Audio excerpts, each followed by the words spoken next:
Welcome. Welcome to Huntingdonshire District Council's Development Management Committee meeting. I would like to make you all aware that this meeting is being live streamed by the Council's YouTube channel. Please ensure that any mobile phones are switched to silent. So welcome to those who are watching at home. I'd also like to outline some housekeeping arrangements. If you wish to speak, please indicate to myself. To enable your microphone, press the middle button that will turn green, and the microphone will light up red at the top to indicate this has happened. Please press the middle button when you have finished speaking, as it is particularly important that all members use their microphone so the audio can be picked up through the live stream. In the event of a fire alarm sounding in the middle of a meeting, please stand and follow the meeting administrator to the meeting evacuation point outside of the building. Do we have any apologies for absence? Yes, Chair, we have apologies from Councillors Brereton, Dew and McAdam. Thank you. The first item on the agenda is to approve the minutes for the last meeting. Do we all agree these minutes are a correct record of the meeting, of our last meeting?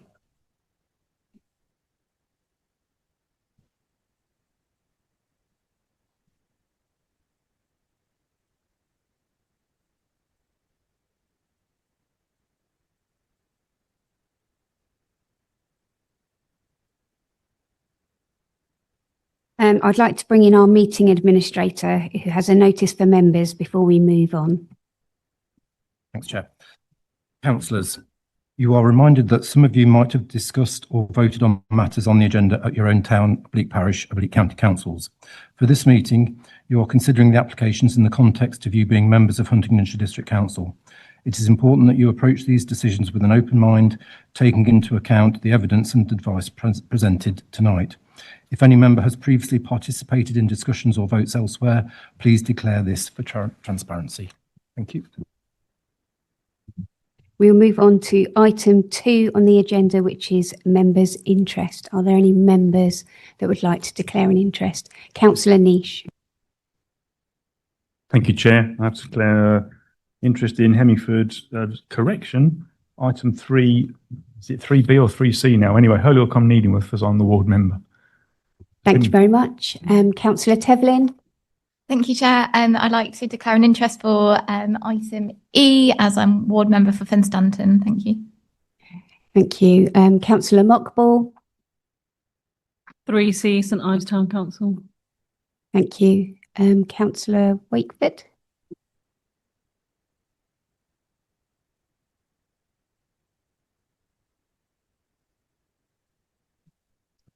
Sixth time lucky, I think, Chair. Just to flag for avoidance of doubt, I have cabinet responsibility covering housing and economic development, but here in my capacity as a member, I haven't been involved in discussion about anything on the agenda in my executive capacity, so proposing to engage with debate as normal. Thank you. I would like to also bring in a member's interest on item 3A, which is in the Hemmingfords. On this particular item, I will be leaving the chamber and my vice chair will be taking this particular item. Councillor Sanderson. Thank you, Chair. Just to repeat similarly to what Councillor Wakeford said, I obviously have cabinet responsibility for planning. I have had no discussions on this, any of the items here this evening previously, and I'm obviously acting purely as a member of the Development Management Committee this evening. Thank you. Thank you very much. So with that, I will leave and Councillor Mockball will take over the meeting. Excuse me, Chair. Just a brief one. Oh. It's only so that they clarify correctly in the minutes as to which agenda you're looking at, because obviously the one online is different to the one that was sent to us, and I'm not sure, there may have been some confusion. Mine's definitely 3B. So actually, the agenda that was printed for members, item A was withdrawn. However, the agenda on online is correct. So it would be on your paper copy, it would be 3B, but it's 3A online. Okay.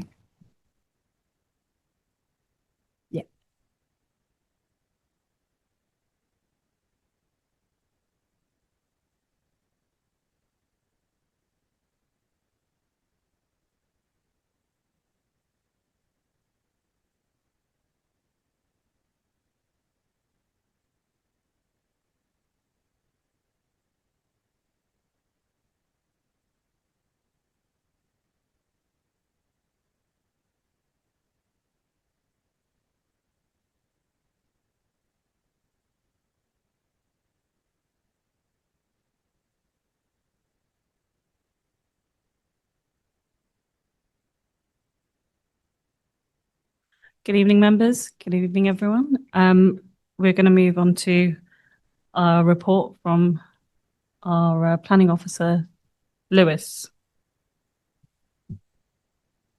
Thank you, Chair. So the first item tonight is Hemmerford Park Hall.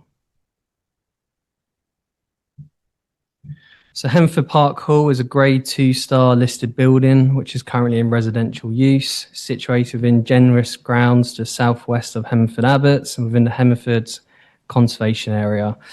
Outside of the residential curtilage of Hemmerford Park Hall, the parkland is in agricultural use and also contains ridge and furrow, which is a non-designated heritage asset. Within the residential curtilage, there is a pool spa building and various other ancillary structures, some of which are already in use as short-term visitor accommodation. There are other Grade 2 listed buildings within the grounds, and some structures, given their relationship and construction date, are considered to be curtilage listed. The lodge house at the Rideway entrance is a Grade 2 listed building. So I'll just run through the plan. So you can see the site location plan on the screen in front of you, site outlined red. This is an aerial image of the site. And just for kind of full clarity, so you can see the red line to the left and the site, so you can kind of see the size of the site. You've got the dwelling in the middle. Here, you've got a pool building. You've got a barn, which I'll mention later. And then you've got one access point, which is off Common Lane. I think my mouse is frozen. And then one further access down off Rideway. So as mentioned, there's a barn on the site, and that benefits from a prior approval consent to be converted to a hotel. Just going to run through the constraints as well, so you can just see it on the plan. So again, you've got an area on the left-hand side. You've got the constraints plan on the right-hand side. So you can see the hatching is the conservation area. You can see the site falls within it. So there's most of the nearest part of Hemmerford Abbots. You can see dark shaded pink buildings. They are listed buildings. So you can see Hemmerford Park Hall, the ancillary structures as well adjacent to Hemmerford Park Hall. You've got the lodge at the bottom, which you can just make out, and there's a number of listed buildings in terms of neighbouring properties, such as the Old Pavilion, and then other properties within Hemmerford Abbots. So I'm just going to run through some photos for site context. So this first photo is taken from Rideway, looking at the access point from Rideway. You can see the lodge house just in the background behind the hedge, and that is the main access that's going to serve the proposal. This is taken from the driveway coming from that Rideway access towards the house. So we're looking towards Hemmerford Park Hall, which you can see in the background. And what you're looking at ahead of you is the parkland, and the ridge and furrow runs towards kind of the right-hand side of the photo. This is taken from one of the tracks within Hemmerford Park, and that is looking towards, you can see Hemmerford Park Hall in the background, and you can see the pool building just on the right-hand side. You've got Menage on the right-hand side and various equestrian uses. The barn is over to the right-hand side, but you can't quite see it in this photo. This is just moving up the tracks. You can see kind of better context of the heritage assets. This is a photo taken from kind of the right-hand side of the pool building, so just seeing the context. This is an important photo. We'll come back to this one, but that is the pool spa building you can see on the right-hand side. That is where the majority of the wedding and events will take place. Again, this is just a photo, so just kind of looking side on. You've got a pool building on your right-hand side. You can kind of see more of the context of the site on the left, the historic parkland. So this photo is taken just kind of behind the pool building. So this is kind of going to be the breakout space for the events and weddings. So you've got the pool building on the left-hand side, entrance to the underground basement, underground car park. And then you've also got Hemmerford Park Hall in the background with the ancillary structures more to on the right-hand sides. So this photo is looking at the barn that benefits from a prior approval consent for a hotel, and you've got the parking area hard standing to the right-hand side. Further off the photo to the right are properties backing on to the site from Common Lane. So just running through some of the key aspects. So the application seeks plan permission for a change of use from dwelling, use class C3 and agricultural land to a wellness centre class E and wedding and events venue with guest sleeping accommodation and parking. The application is referred to DMC as Hemmerford Abbots Parish Council, have objected to the application. The extensive objections are contained within the report, but the main points relate to heritage, noise and traffic. Point members also towards the late reps, which includes a number of comments, including comments submitted by Houghton and Witton Parish Council, supporting Hemmerford Abbots Parish Council comments, and also raising the additional thing of noise carrying across the river. So the report sets out the proposal in detail, but the main points to note are wedding and events to take all year round, holiday accommodation to be used in association with wedding and events or just as holiday lets outside of those times. Wedding receptions will take place in a pool house. The swimming pool has been designed and constructed to have a special cover to allow the main pool area to operate as either a private function space or a pool, and the wellness centre to be open to the public, and wedding and events aren't taking place. So on the screen in front of you is the access transport plan. So as already said, all guests for the spa or any events, as well as commercial service vehicles, will access the site via the Ridgeway entrance. This access point was agreed under the prior approval for the hotel on the barn. Parking will be adjacent to the barn that benefits from the consent to a hotel, and the common lane access will only be used for staff arriving by foot or cycle, as access to the site from Common Lane would provide a better option for those living within the village. Colleagues from Highway Authority are here to answer any questions that you may have. We've also got a colleague from Environmental Health who's also here to answer any questions members may have. And this is just a more detailed plan, just showing the breakdown of how the space will be used for the wedding event. So you can kind of see the purple shading. It's kind of got the guests area. So we've got timings as well. This is all built into the noise management plan. Green is the more kind of residential area, the holiday lets, etc. And then obviously you've got kind of the more shaded colour, which is more the historic parkland area. So the officer recommendations approval, subject to the conditions outlined in the report, which control the use, including the frequency, noise, odour, transport and other matters. Thank you, Chair. Thank you for the report. I'm now going to move over to the speakers for this item. Sorry for the mispronunciation. Councillor Marcus, is it Wewell from Hemmingford Abbots Parish Council? You've got 3 minutes. Thank you for joining us tonight.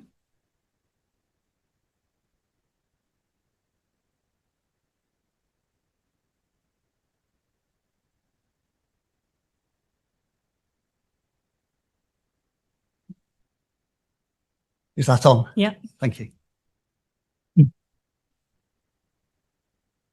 Good evening, councillors. Firstly, I would like to address the question of late submissions. Our continued arguments are not designed to be last-minute roadblocks. Our points and questions have been repeatedly presented to the planning department and in the consultation phase of each application. It is only because we feel that these are being ignored that we've been required to dig deeper into the file history to find more evidence. Before the last DMC meeting, we asked the planning case officer if he could please explain these facts to you, or if that was not possible, could he offer an apology on our behalf? But this was not done. Instead, we received a provocative letter from 3C Shared Services stating, it appears that the timing of the late submissions has been designed to frustrate the planning process relating to the change of use application.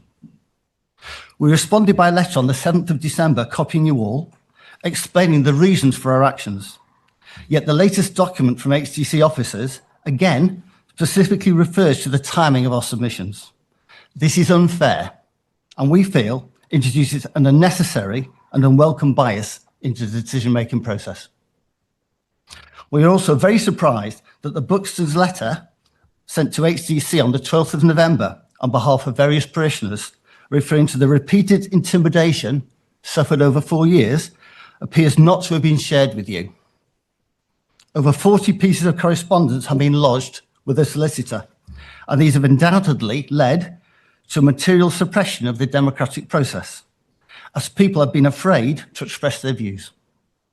Senior council officials have been aware of this activity for over 2 years, but HDC officers have never engaged with the parish over this or requested any evidence to help investigate the matter further.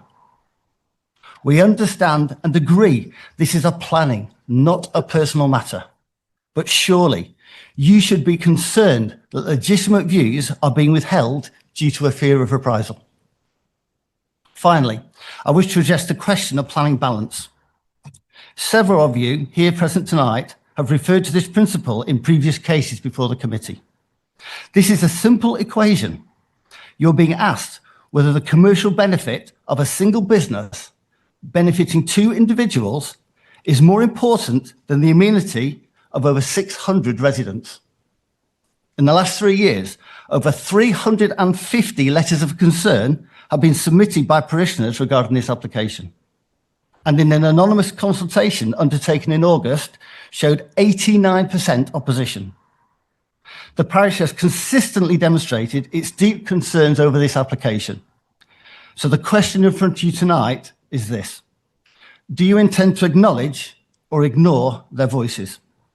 Thank you.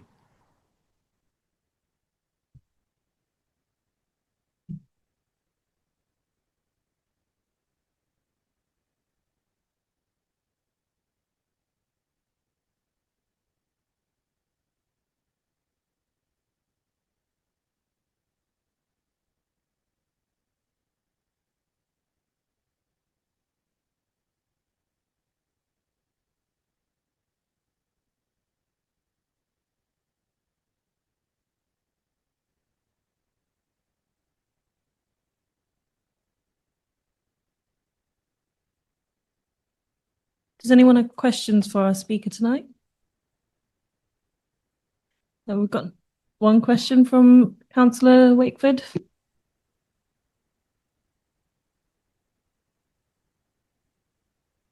You can use my microphone if you want to. Yeah, it may not like me. Thank you for coming before us tonight. I'm sure we're all pleased. It's third time lucky in terms of having this item on the agenda and being able to engage with it. You will appreciate, I am quite confident that we are only able to have regard to material.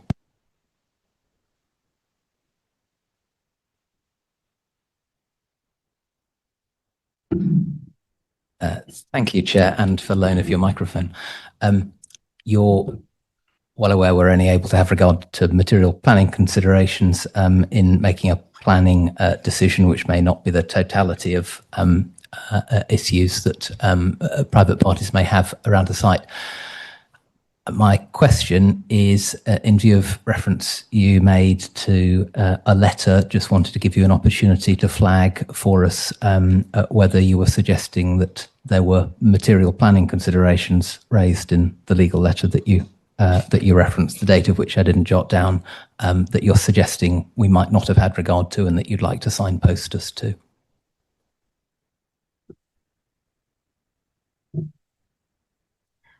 I'll try and answer that as best I can.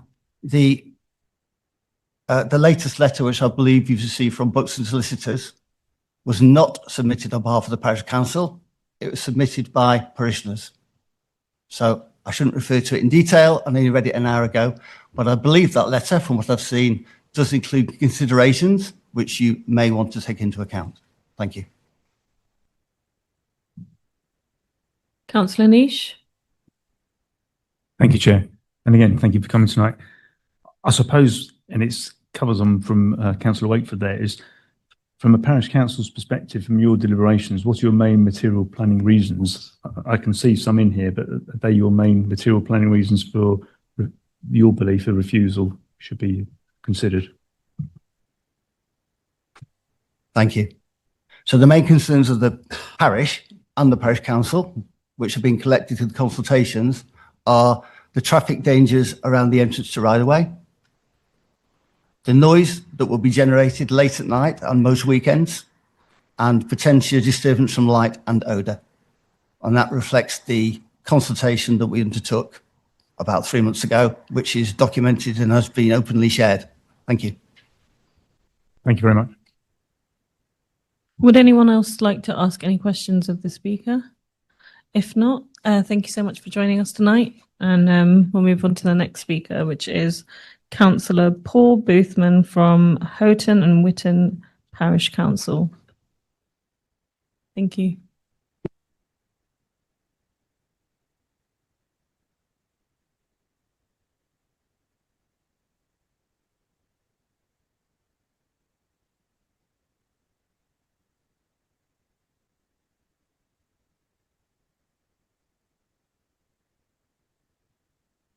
Yeah, if you press the middle button when you're ready.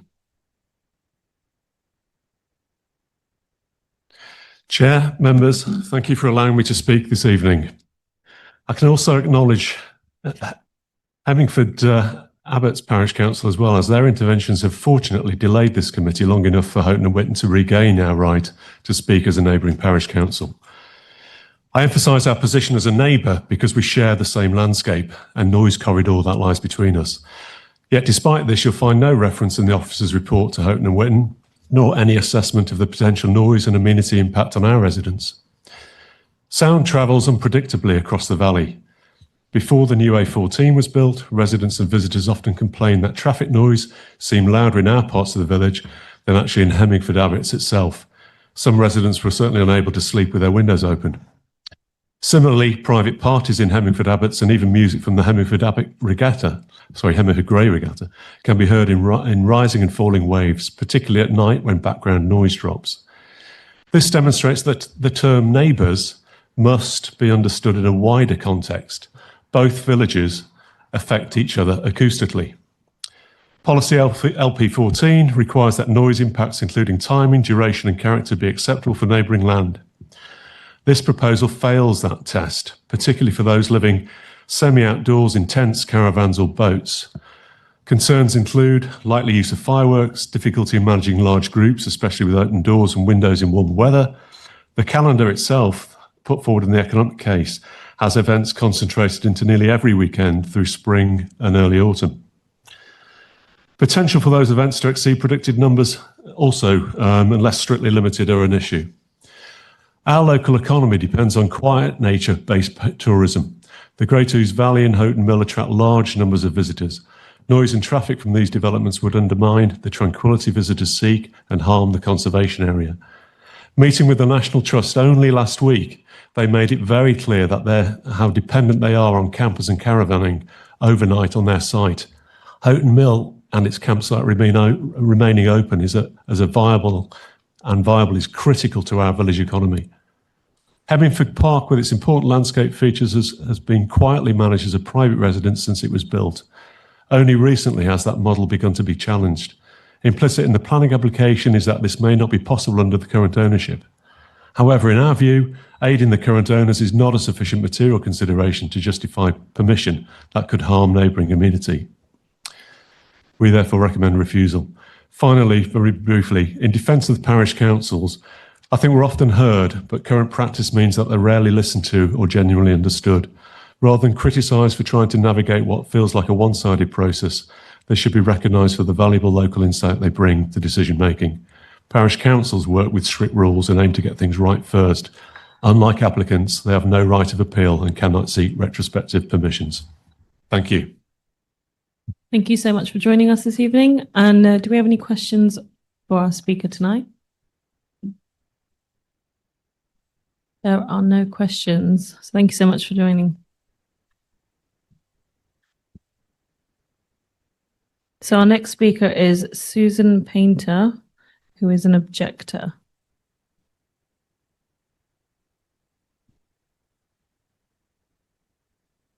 Good evening. You've got 3 minutes, and if you press the middle button, when you're ready.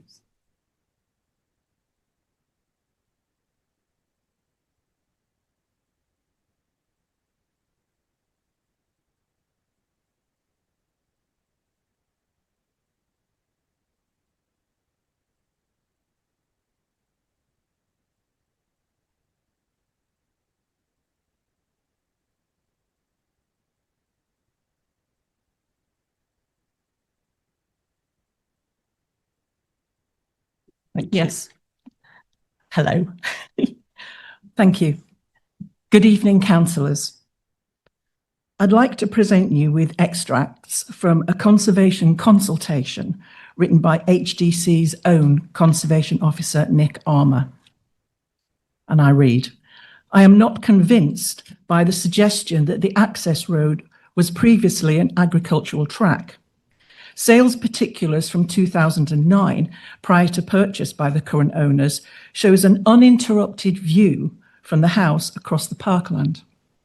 The access and car park to the front of the house and pavilion is not essential, and access can be provided in a less harmful manner.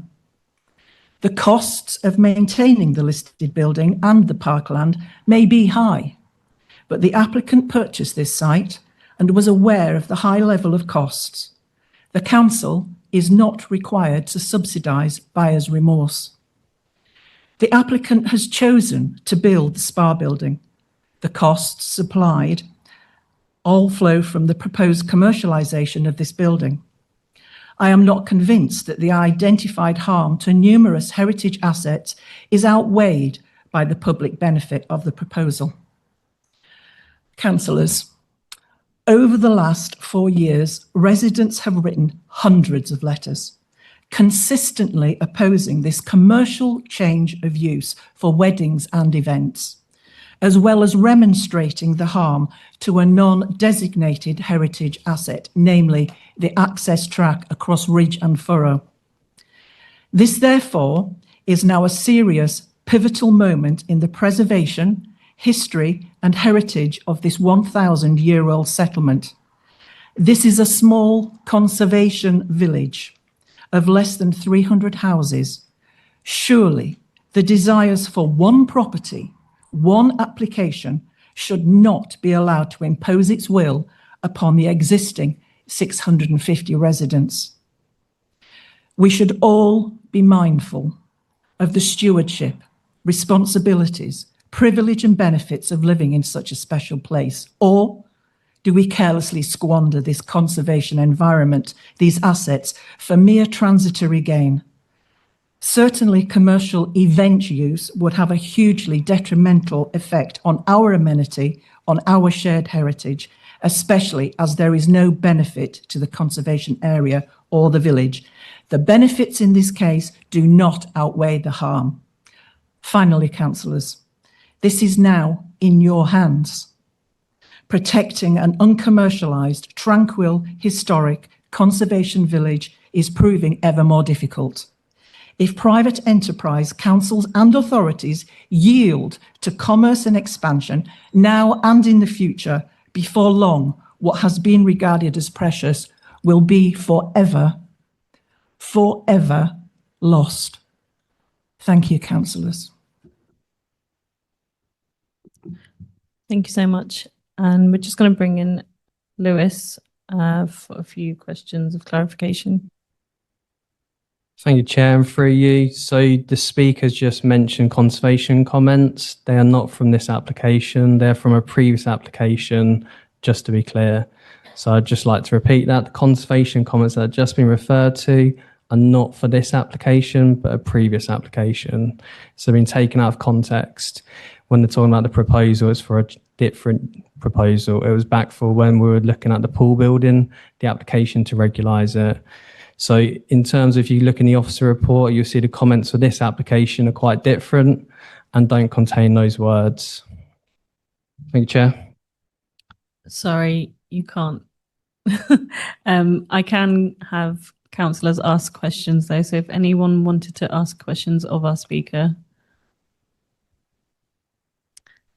Unfortunately, no questions. So thank you so much for joining us tonight. Our next speaker is Max Short, who is the agent.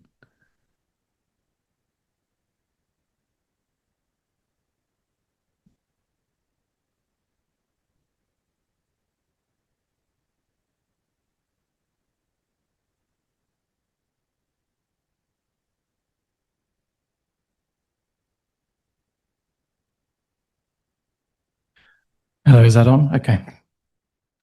Good evening, members. Thank you for this opportunity to speak in support of the application on the applicant's behalf. I am joined this evening by Sam Bryant of Cass Allen, the applicant's noise consultant, if members should have technical questions of him in due course. At its heart, this application is about ensuring a sustainable future for an historic building of great heritage significance. A change of use from a private residence to a wellness centre and weddings and events venue brings with it some benefits, many benefits. I'd like to touch upon some of those this evening. Firstly, the change of use allows members of the public to access this Grade 2 star listed building, thereby facilitating a wider appreciation of its significance. This is a heritage benefit to which we say you should attach great significance or great weight. Moreover, the change of use will allow an income to be generated that will directly contribute towards the ongoing preservation of this very important building. It will also see the ongoing preservation of the Ridge and Furrow. These are also heritage benefits to which we say you should attach significant positive weight. And I also emphasise that these benefits are achieved without any physical works required to the buildings. Secondly, I turn to the economic benefits arising from the proposed change of use. As detailed in the application documents, the applicant intends to utilise existing local suppliers. There will therefore be a substantial enhancement to the local economy. Additionally, the proposal will generate new employment benefits, with the applicant's preference being to recruit locally wherever possible. There will be an increased use in local facilities, such as the Axe and Compass in Hemmingford Abbots, pubs in neighbouring villages, and the Hemmingford Grey Village Shop. The proposal will help to secure the long-term viability of these vital local services. Finally, it should be noted that your officers have assessed this proposal to be in accordance with the development plan, and we say that should carry significant weight in favour of the grant of permission. There are no material considerations to justify a refusal, and there are no technical objections from any of the statutory consultees that would justify a refusal. And therefore, we respectfully invite members to grant permission for this change of use. Thank you. Thank you. Are there any questions for our speaker tonight? Yes, Councillor Tevlin. Thank you. This is to do with sound and noise pollution on your side. Could you just highlight if there are any concerns and any mitigations that you're putting in place with regards to this, with regards to the application? Thank you. So 2 noise assessments have been carried out at the site. One most recently carried out in 2025. The assessment found that the impact would be in line with all relevant guidance and policies. And on top of that, there is a commitment to put a noise management plan in place that could be controlled through condition to ensure that any recommendations, such as use of certain areas at certain times and those sorts of things, could be enforced.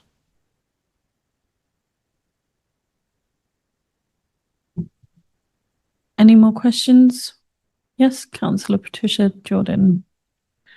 Thank you, and thank you for coming tonight. It's given the number of concerns by residents and that, I couldn't see it in here, but sometimes when applications come like this come before us, we have a complaints procedure in place. Would you have a policy like that? Sorry, Councillor Jordan, do you mind just speaking into the microphone and just bringing it a bit closer? Do you hear me? Do you want me to repeat it?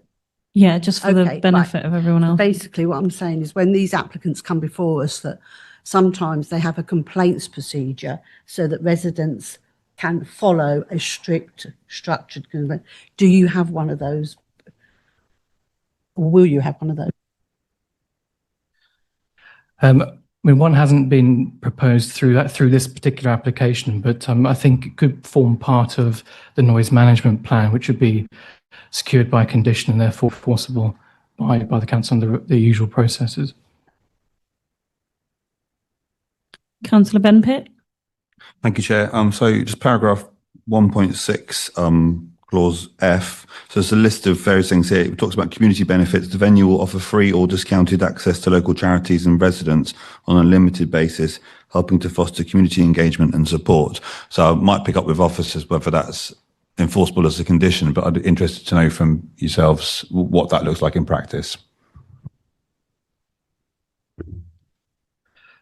That's something which the applicant would offer as it's an ongoing matter. I don't think it's something which can necessarily be secured by condition, and we accept that, but it is nevertheless an offer which the applicant has made and is committed to. Yep. I've just raised it because free or discounted seems quite a loose description. I'm wondering if there's any more detail that can be provided just to kind of, while we're in a public meeting. I don't have any specific instruction on that point, but it's something which I know the applicant will follow through with.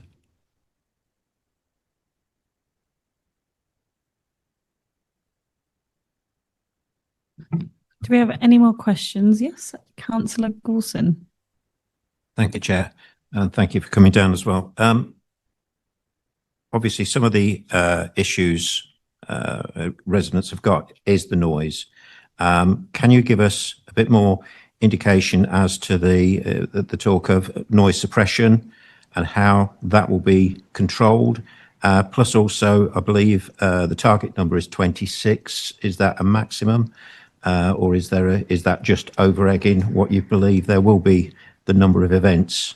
Because that's events of over 50 patrons, but are you expecting to have events over that, under the 50 as well? They're not included within that number. I'll take that second point first before handing over to Sam to deal with the noise issue. The conditions which are suggested in your papers are limiting to the maximum number of events throughout the year. So the maximum number of events that can take place in any calendar year is 26. And Sam, if you want Sorry, to through you, Chair. So did you answer on the... I'll come back to that. Whilst you've got that, please. Is an event classed as over 50? So in other words, I'm asking, are you going to have more weddings under that number? Because an event is an event, is what I'm thinking. As far as we've approached this application, an event is an event of any number of people. I'm not aware of any specific definition which says an event is 50 plus. I think as far as we are concerned, an event is an event. Councillor John Nish. Oh, sorry. For that, we'll have Councillor Gorson come back with a question. With regard to the noise management system for amplified music, there are many ways you could do it, the specifics of which would form part of the noise management plan. But there are sort of technical ways of doing it, and there are more subjective ways of doing it. You can have inbuilt equipment within the amplification system that stops the noise going over a certain level. Equally, you could have someone, a member of staff, walk around ensuring a certain level of audibility is achieved at the site boundaries. There are many ways to approach the problem that would be submitted as part of the noise management plan. Yeah. Councillor John Nish. Thank you, Chair. I'll take my time. Again, it is on noise because that seems to be one of the major issues that both parish councils have mentioned on that one. Just confirm, because I'm sure I've read it in here, that the events are taking place indoors and you're not allowing outdoor stuff taking place. And with that in mind, obviously there is going to be some outdoor movement because there's obviously cars and travelling and people moving in and out. But is that the case that it's a purely an indoor event licence that you will be looking for the future? Yes, it is. It's an indoor venue. There'll be no amplified sound whatsoever outside externally. Any sort of amplified noise will be within the building itself. Do you have any more questions for our speaker? In that case, thank you so much for joining us. And we will now move on to questions of before I move on, bring in legal.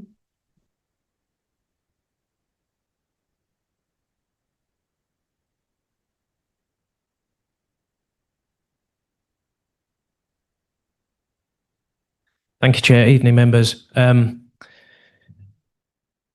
As members will know from the report and speakers, this has a colourful history, this application and the ones that preceded it. Whatever members may have heard in terms of local knowledge need to be disregarded if they are not material planning considerations. So I think the Parish Council referred to intimidation, which is not a material planning consideration. It's not one that the council take lightly either, hence why members were contacted on Thursday afternoon to check if they'd received any representations from third parties, be they objectors, applicants, etc., just to preserve the integrity of these proceedings. So I just wanted to say that rather than in any way try to suppress the council's debate, if people could please stick to material planning considerations and not give opinions about how the various parties have conducted themselves over the past few years. Yeah, thank you. In that case, I'm going to move on to questions of clarification to our officers. Councillor Tevlin. Thank you, Chair, to Lewis. So the history on highways has a very varied history, but could you just clarify the condition? It seems that the Highways Authority have concluded that there would not be an unacceptable impact on highway safety. Could you just, for the purpose of the committee, clarify this? Thank you. Sorry, for you, Chair. As in terms of clarify how the assessment's been carried out, the conclusion? Yes, yeah, Okay. and the conditions with that. Thank you. Sure. So we've got Joe Chalice here from the Highway Authority, Cambridgeshire County Council. So obviously, yeah, as part of the application, Cambridgeshire County Council, the Highway Authority has been consulted. In terms of that consultation, there was more information received from third parties as well as the Parish Council, which Highways have also considered. I'll just point you to the relevant paragraphs within the report. You can see it's quite a detailed section on highway safety. And I'll just run through some of the key points and I'll bring Joe in to add to it. So just starting, so obviously the application is supported by a transport technical note. So members, sorry, paragraph 7.68 onwards deals with highway safety, access and parking provision. So the application is supported by a transport technical note, builds upon the access and trip generation assessments, which were accepted under the prior approval consent, which is the barn conversion to a hotel. That approval confirmed the suitability of the right-of-way access, and those access arrangements remain unchanged as part of this proposal. So just going back, so that's the right-of-way access, not the common lane access, the one that we saw in the plan with the photos, looking up the driveway towards Hemingford Park Hall. In terms of kind of laying it out, so Joe, shall I hand over to you here and then I'll come back on conditions? Thank you. Right, the access is actually complies with our standards. It's 5 metres wide for 8 metres back. We require 6 metre radii, and this has actually got 10 on the south side and 8 on the north side. So it does actually exceed our standard requirements for an access for this kind of usage. So it's perfectly acceptable as it is. And right-of-way is a C-class road. Again, acceptable for the proposed volume of vehicles to be using it. And also the visibility, again, is in excess of what is required. It's just within the 40-mile-an-hour limit, so would require 120 metres of visibility. But if you say that it is very close to it, so therefore it is more of a 60, then it still does comply with the 60-mile-an-hour speed limit. So it is perfectly acceptable to us for this proposed use. Thank you, Joe. So yeah, just picking up on that, in terms of how we control that through the planning permission. So a condition is recommended to ensure compliance with a submitted technical note, to ensure that delivery, servicing vehicles, wedding guests, including event guests, and wellness centre users do not access the development via common lane. So there'll be a condition in compliance with the transport note that's being provided as part of the application. Thank you, Chair. Councillor Tom Sanderson. Thank you, Chair. It's a couple of points of clarification. 7.45 says general permitted development order allows for temporary events 28 days a year. I thought the applicant said 26. So I just wonder if we could clarify that. I probably should have asked that question of them. Secondly, the paragraph 7.64, just wonder if we could expand slightly on that paragraph for the sort of benefit of members and the public here tonight. So it seems that environmental health and our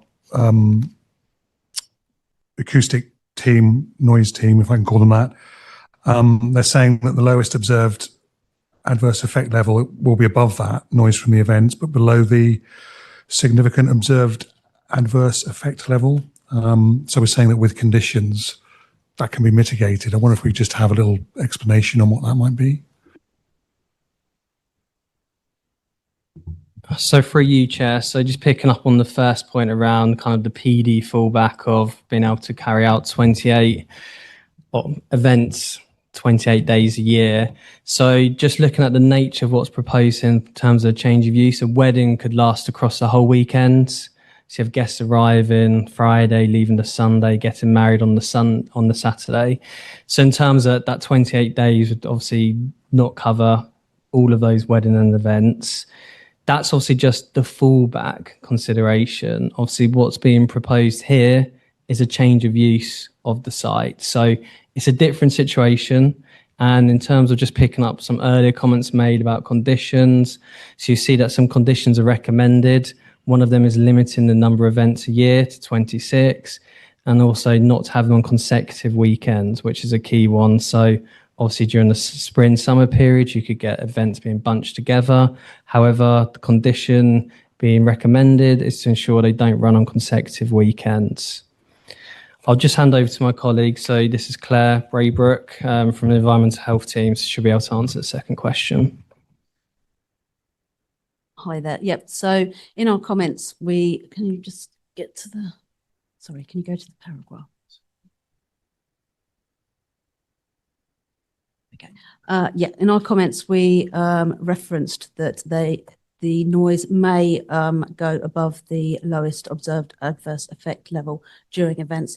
That was in regard to the crowds out the front. The noise impact assessment identified that potentially when people are all gathered at the front of the property, that may cause an impact on the residents to the southeast. I think that's the old pavilion property. So that's where we're thinking it may well go above the lowest observed adverse effect level. But with mitigation via the noise management plan, so controlling those people, ensuring that they are moved along by an appropriate time. The noise impact assessment advised 8 p.m. The sort of schedule of the day, the activities, what times they will be, looks like that would actually occur earlier than that. So there's scope to move them along earlier than that. And obviously, if people are being quite rowdy and noisy, again, that would fall under the noise management plan, where management need to, move them into a more contained area, and that can be achieved. Councillor, sorry, just before we go. Sorry, Chair. So I've just pulled back open the plan on the screen because I thought it'd be helpful to share this. So you can see that we have the colour code on it, indicated this earlier, but the key part of this plan, so you can see we've got the beige yellow colour that's kind of towards the bottom of the plan. So that is the area that guests will be before 7 p.m. And then you can see you've got the purple area, and that's the area guests will be before 11 p.m. After that time, guests will be inside. So that's part of kind of the noise management plan, ensuring you've got different areas. They move to kind of less sensitive areas to ensure that noise impact is reduced as the evening goes on, and you work more kind of move into less sociable hours, more sensitive hours. Thank you, Chair. Thank you. Councillor John Nish. Thank you, Chair. A couple of clarification bits. Some of the bits we're talking about, are we talking about conditions that we can put on as planning, or are we looking at licensing is one aspect? I'll let you answer that one, as you seem to be picking the microphone up quickly. For you, Chair. So obviously there is a difference between planning and licensing. What we're talking about tonight is conditions that would go on a planning consent. Licensing is obviously a separate entity. It's not something we can control through this. That being said, obviously planning conditions kind of set the scene. I'll pass over to Claire so she can explain a bit more on that. If members feel that they want to add additional conditions, then we can consider those. Obviously, you can see at the end of the report, it uses themes, so we can obviously decide wording tonight to include within those conditions. But I'll just pass over to Claire just to expand on that point. Hi, yep. So we would definitely prefer to put the conditions to control it as far as possible on the planning side of things. Temporary event notices can negate the need of licensing conditions, etc. So we would look to control it more stringently under the planning side. Obviously, if there are issues in the future, the license can be called in, and then certain conditions can be placed on that if there are problems in future. So that can be addressed at that stage if necessary, but we would like to resolve it at this stage. Sorry, Chair, if I could. So I think just pointing towards paragraph 7.65. So this kind of a key consideration when we're looking at noise. So in terms of paragraph 56 of the NPPF, it states that local planning authority should consider whether otherwise unacceptable development could be made acceptable through the use of conditions of planning obligations. Planning obligations should only be used where it's not possible to address unacceptable impacts through a planning condition. So what we're considering tonight in front of us, can this development be made acceptable through the use of planning conditions? So in terms of just kind of a quick summary and conclusion of where we stand in terms of noise, the Environmental Health team have obviously assessed the application. They've listened to the third-party reps, including additional information provided. And the advice to members is that the development can be made acceptable through conditions. Obviously, the wording of those conditions is important, and they will be reviewed by the planning enforcement team to ensure that if those conditions are breached at a later date, if plan permission is successful, then they are enforceable. So they'll have to meet all the 6 tests in terms of precise, reasonable, etc. So I think when we're looking at noise management plan, there's multiple aspects of that, such as we could bring in the complaint procedure, could be in there as well, that was mentioned earlier. So I think, yeah, the advice to members is quite clear. And I'll just point you towards 7.66. So we obviously got the noise management plan, and that covers general management of the site and events, including when the bifold doors on the pool building will be closed. You've got within that management of waste, management of people, management of vehicles, including speed, complaint procedure, monitoring procedure, management of large groups to the front of the property, the leaving procedure, timings, etc. And then also kind of the noise condition in line with the noise impact assessment. So that alongside other conditions, such as limiting the number of events per calendar year, no events on consecutive weekends, limit times at amplified music, no external amplification, delivery and collection times limited, no fireworks, will address any noise issues. Thank you, Chair. Councillor Niche. Sorry, I just wanted to come back on that and saying thanks for that. And I suppose the confidence there is that we can apply the right conditions that won't be challenged for the future as well, if we go down that line. Because obviously there's always concern that you put a condition in which you've mentioned that if it's not a reasonable condition, then obviously for future wise it could be challenged. So we just need to make sure we do come within that area. And that covers for noise and odour as well, which is, you then went on to remind me about the odour side of it as well. So thank you. If I could, Chair, just come back on that. So yes, so in terms of making sure that the condition isn't challenged at a later date, the noise levels are in line with the submitted noise impact assessment by the applicant. So that's in line. In terms of whether conditions can be changed at a later date through like a Section 73 application, so that's a variation of condition, or a new application, that would obviously have to be assessed on its own merits. If we're talking 2 years down the line, it would have to be an evidence-based approach. That would include complaints, etc. So what we have to look at right now is what's being proposed, what control is right now in terms of the future. That's an assessment in its own self. So I think members just need to be mindful that what we're looking at tonight is what's being proposed in those controls. If the applicant wishes to relax them, then that would obviously have to be an evidence-based approach in the future. Do we have, oh, we do have a question from Councillor Wakeford. Thank you. Just on the similar topic of conditions, Councillor Niche and colleagues have flagged, there's obviously a significant number proposed as part of the officer recommendation in our packs, as these themes are listed as bullets, and those will capture potentially more than one detailed condition. I presume.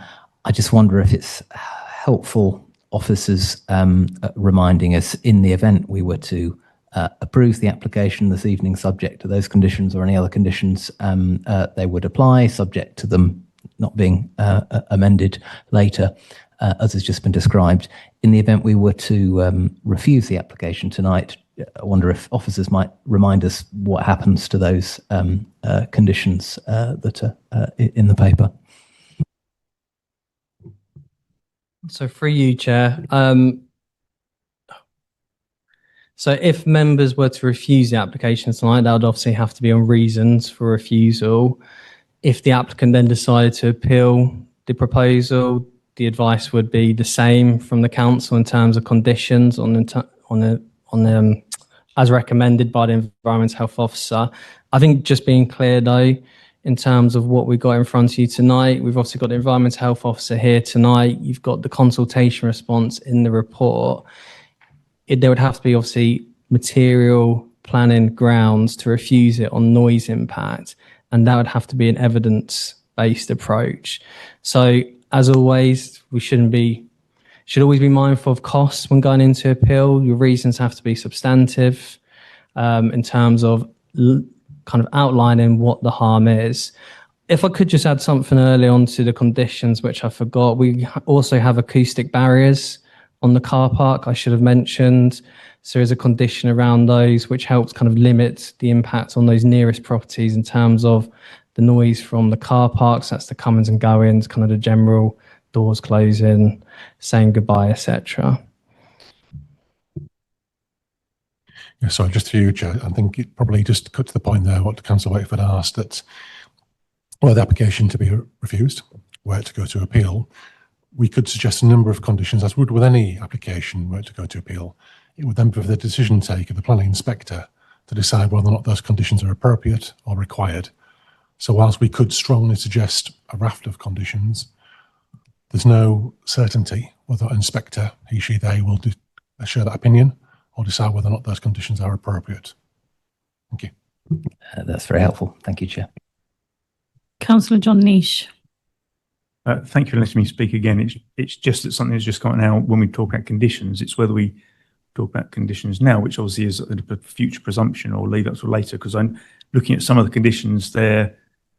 You'd look at that and saying, it says time. What does that mean? It says drawings, normally put approved drawings. We've got limit number of events per calendar, but we haven't put limit it to. And I don't know whether that's something that you want us to look at, or whether it's something you say approved subject to, as we have done in the past, allow you to go through and come up with them. But of course, obviously from the public domain, they probably might want to hear some of those. The limiter, noise limiter, there are automatic noise limiters, which again, environmental health tend to suggest they're ones, as opposed to somebody going out saying, oh, that sounds a bit noisy. So it's just looking at some of those conditions, maybe. I don't know whether it's now or whether we look at it as to, depending what we come from future recommendations, from the recommendations after the debate. So for you, Chair, so I think it's perfectly fine for members to discuss conditions now. Why you've got the opportunity to ask questions of myself as the case officer. You can obviously move to the discussion and debate it. I think in terms of, the conditions, so In the future, we are looking to bring in a new committee report template, which uses full wording of conditions. However, on the current template, there are more themes. So time is just a general time one. So implement the consent within 3 years. Drawings are the submitted drawings to make sure it's in accordance with those drawings. In terms of the key one there was obviously limiting the number of events. That is 26. So apologies, I should have put it in there. The reason why like some of these are a bit more vague, such as the noise management plan, is that if members feel like there's something necessary that should be added to that, then we can have a discussion and include that. However, it should be built along the principles of what the advice is from the environmental health officer and also what's been submitted in support of the application. Councillor Gorson. In which case, we've got the experts here and so on. What is the suggested move forward if this were to go forward? What is the suggested timescales that we'd be expecting these events to go up to, the timelines?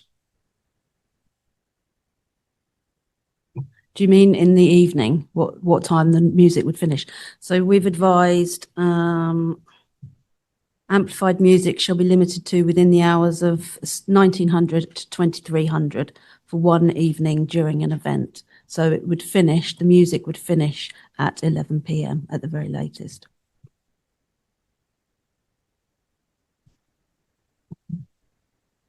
Any more questions of clarification?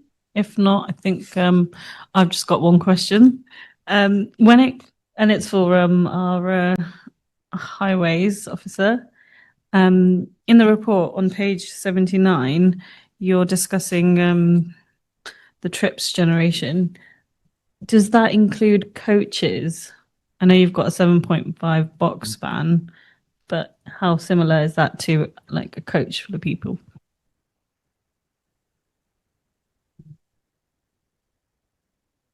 Yeah, the applicant's consultant did some tracking to show that a large coach can get in and out of the access.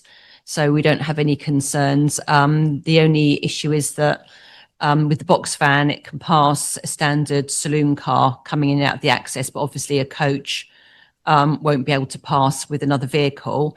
But because of the visibility and the setback of the hedge line, the verge width there, should a coach be entering or exiting, then another vehicle will be able to see it clearly and will be able to stop in the carriageway and they'll be able to just give and take and let one out before the other goes in. So we don't believe that it's a safety issue at all for coaches to be entering and exiting. Okay, thank you. In that case, we're going to move on to the debate. Would anyone like to start off on the debate? Councillor Wakeford. Thank you, Chair. I think the discussion we've had and the number of questions have certainly been helpful to me in my understanding of the application. I dare say it may have been to others as well. We, broadly speaking, are not councillors and don't give up our evenings and weekends to do this because we're in the business of deliberately seeking to do the opposite of what significant numbers of our residents might wish. And there are obviously spaces as councillors where we make decisions based on our subjective sense of what's appropriate and informed by public views and sentiment in the round. Obviously, this evening, as we've been reminded quite rightly by officers at the outset,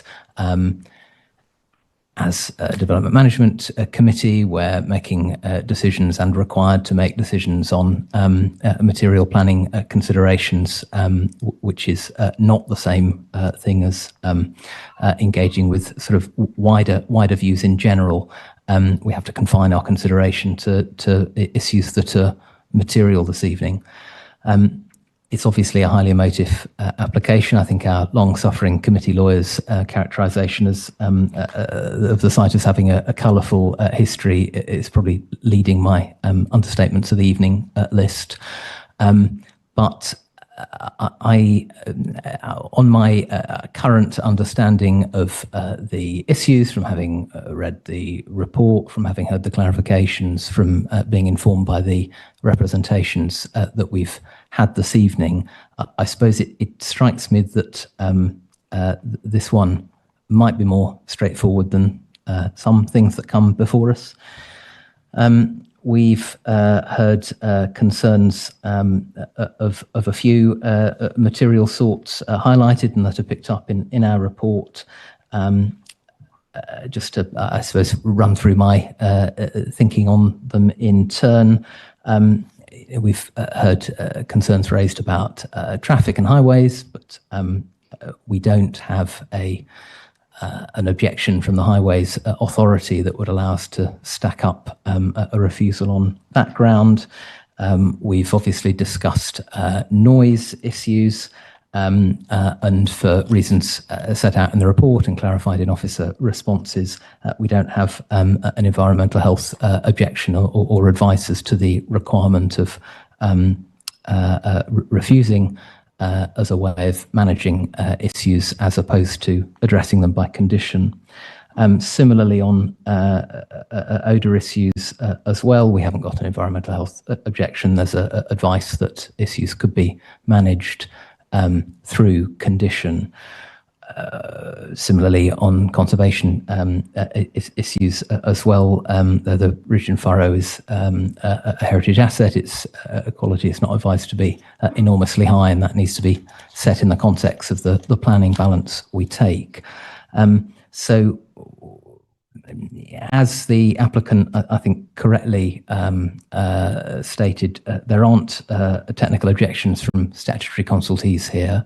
I suppose I'm struggling to see a defensible basis by which we might refuse this application. I think there is certainly a material disadvantage, downside in the application in terms of the loss of the dwelling, which is not trivial in view of our housing situation, but I do think that's outweighed by the other benefits identified. There was reference in one of the opening remarks on behalf of the First Parish Council this evening, I think, to framing a benefit to 2 people versus 600. But I think we are obliged to have regard to the economic benefit in terms of jobs and supporting the local economy as well, albeit in a minor way. I think we are bound to consider positively the opening up of public access through commercial use of a heritage asset. We are bound to attribute positive weight to ensuring that a heritage asset is sustainable. There's no physical alterations proposed as part of this application. It's specific to land use. So, colleagues, my mind is open. I'm interested in hearing contributions from around the table, but my current assessment is that I'm struggling to see how we would legitimately conclude other than in favour. And I would thank officers for earlier reminder to this committee, of course, that with a great number of conditions proposed to make this acceptable, in the event we were to refuse the application and that refusal was to be overturned on appeal, we do lose our power to set those conditions. We could recommend to the planning inspector that they be adopted, but we would not have the ability to ensure that they were. So that is my thinking, Chair. I'll cede the floor to others. Thank you. And Councillor Thompson. Thank you, Chair. Like Councillor Wakeford, I'm struggling to see grounds on which we could reasonably object on the basis of planning reasons. We, understandably, the biddings are running high about this application. I understand that. I think we all do. I felt, however, that we've heard more about concerns about the process or anecdotal evidence rather than actual firm planning reasons to decline this application. And there's been some good work by our environmental health team. They've clearly got ahead of the game here. done their research, carried out assessments, likewise with the highways colleagues at the county council. I think in terms of conditions, I think Councillor Wakeford, when he finished his remarks, summed it up that if we declined this application, we'd perhaps lose control, almost certainly would lose control of those conditions.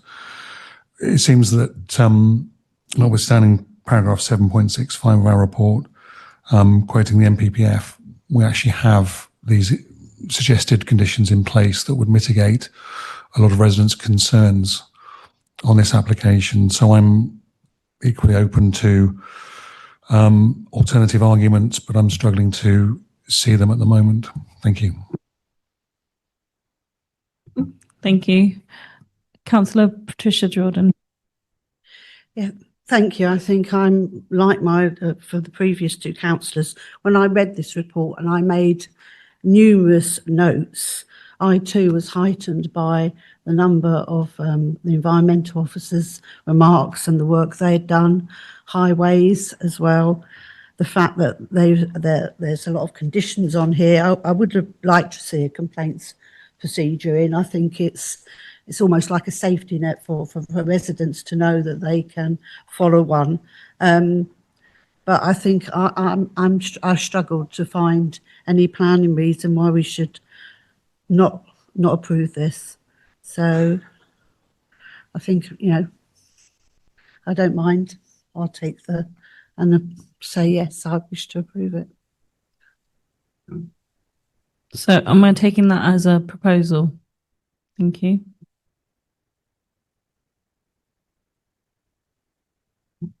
Councillor John Nish. Thank you, Chair. I've listened very carefully to the parish council's concerns, and that's why I asked the question on material perspective. And I wrote down traffic, noise, light, odour. Noise seems to be the greater one on that. And I think talking through today and this evening, I should say, I've been here most of the day, but talking through this evening, I think the conditions are the way which we can actually really nail some of it down, and most of it has been nailed down. I do have concerns that following on from that, if we end up then having a lot of enforcement, let's hope not, but of course that it could snow them under. But I think by nailing it down in planning, I think as I've just heard there, it's probably a better way than actually dealing with it through a licensing perspective. There's always a way that they might come back and try and change those, but at least then it has to go through that planning process again.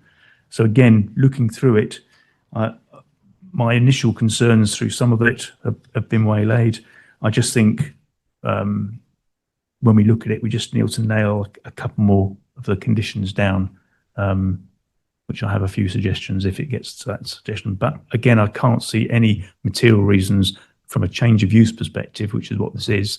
The actual buildings are still the same, so there's no change there. So the heritage asset is still the same. Yes, there is some impact on the heritage asset, but it also opens up to be a benefit as well. So at the moment, I struggle to see any real major reasons that would benefit, that would balance me to swing the other way. Thank you, Chair.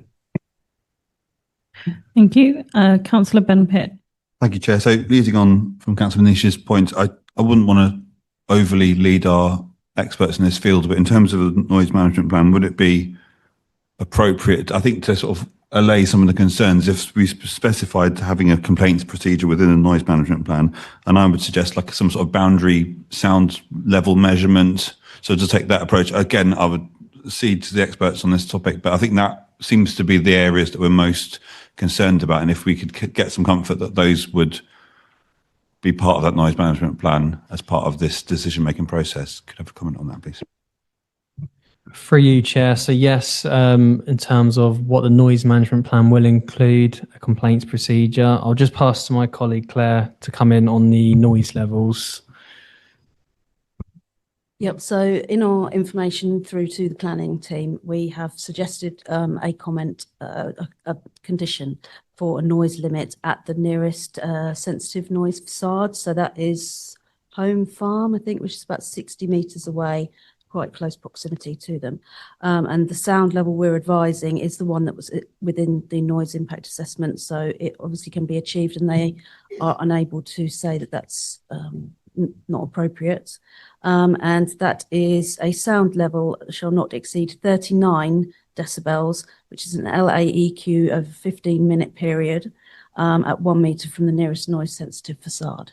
So that is quite stringent. And with regard to the noise impacts, the noise management plan, as Lewis has said, the complaint procedure is sort of noted within the report, so that is something that we would look to include. So, Councillor Patricia Jordan, are you happy with the information? Just because you asked about the complaints procedure, are you happy with that information and still wanting to propose? Yep, thank you. Councillor Eric Butler. Thank you, Chair. Yeah, I'd like to second the proposal. I don't believe it's been seconded yet. There's been no real objections to this apart from the parish council, the highways and various bodies.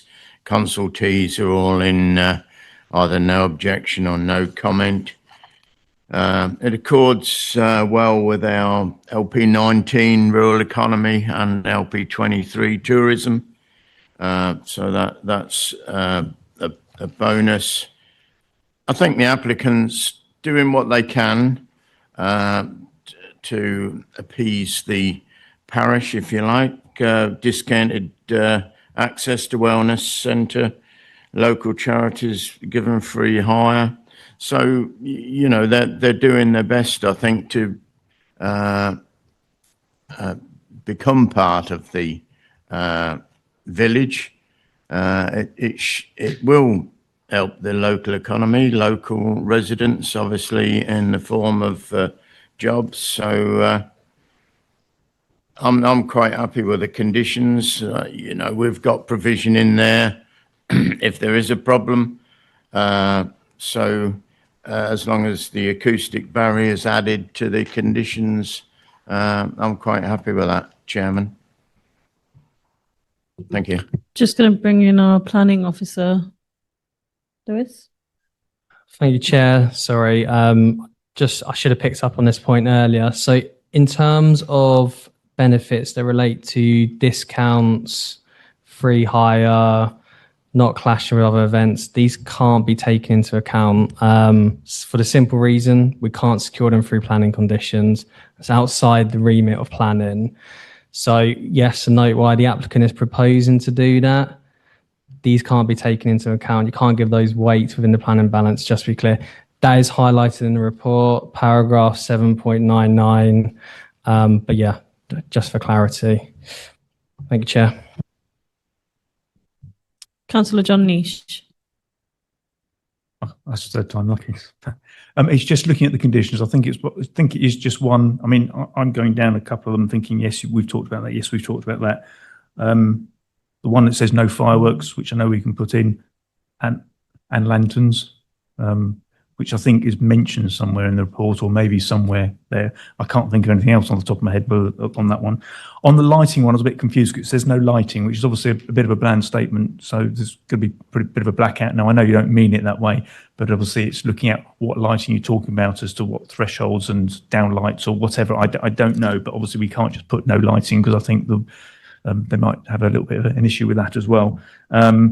Apart from that, the rest of it seemed okay. But again, it may be, Chair, through you, Chair, just whether other members can think of other conditions if we've already covered noise and odour, as to whether there's anything else we need to put on that's suitable. Thank you, Chair. I think it's really important that we, if we're minded to approve, that we should thoroughly go through the conditions. So happy to bring Lewis in. For you, Chair, well spotted, Councillor Nish. I think what that condition should state is no lighting without prior consent. So if they wish to put lighting in, scheme would have to be submitted, then it'd be assessed by environmental health, potentially ecology as well in terms of impacts. To be clear, no lighting is proposed as part of the application, but just in terms of control, a condition is normally imposed to ensure that we have control over any lighting that could be put in the future. Thank you, Chair. Would anyone else like to talk about any of the conditions or add to any of the conditions? Patricia, Councillor Jordan, sorry. Are you happy with the fact, we were mentioning about the discounts and all, and you're happy to stick with your proposal? Is there anyone else that wants to contribute to the discussion before we move on to a vote? Because I do have a proposal and a seconder on the table. So anyone that hasn't spoken that wishes to? Yep, Councillor Coulson. Again, just on the conditions, I think we have spoken about this, but it's limiting the times of amplified music. And so, again, it's just getting clarity on that. We have spoken about times when the music will stop outside and then go inside. But again, internal music can still reverberate, and it is making sure we understand what goes, what times we would be looking to, please. For you, Chair. So I'll just bring Claire in to just clarify that situation. So we have recommended amplified music shall be limited to within the hours of 1900 to 2300 one evening during an event, and there shall be no amplification of any live or recorded music or voice in external areas. So there won't be any amplification outside. It will all be in the building, and that will only occur between 7 and 11 p.m.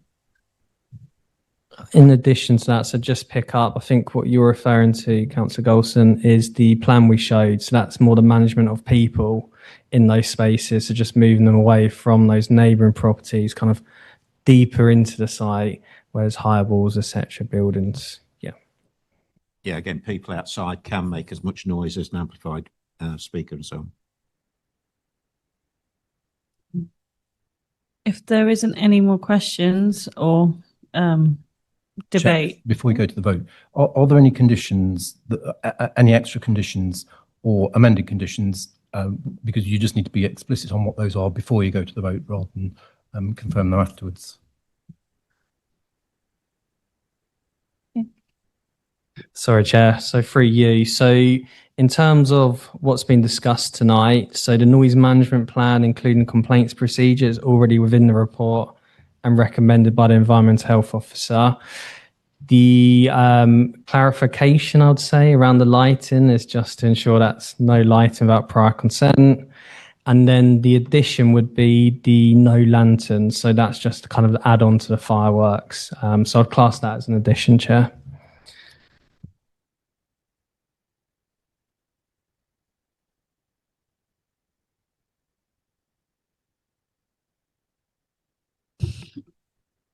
Councillor Jordan, are you happy with those conditions? Yes, I am. Thank you for the clarifications. It was good to go through. Thank you. Thank you. So we'll go to a vote. All those in favour of the application? 1, 2, 3, 4, 5, 6, 7, 8, 9, 10, 11, 12. So that's unanimous and it's carried.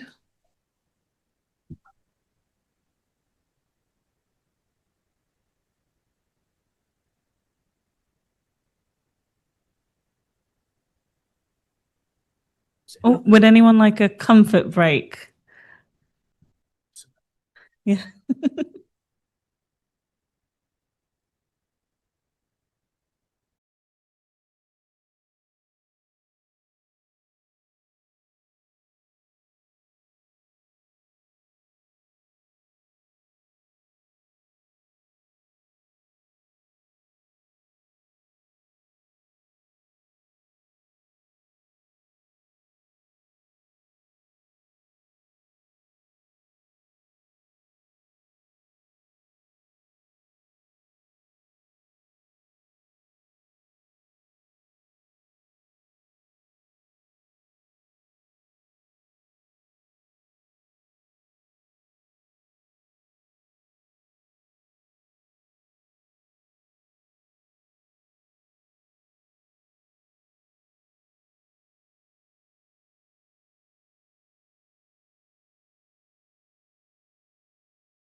Welcome back, everybody. I just want to check whether we still have Jane Bowd from Holywell come Needingworth Parish Council. Are you still online?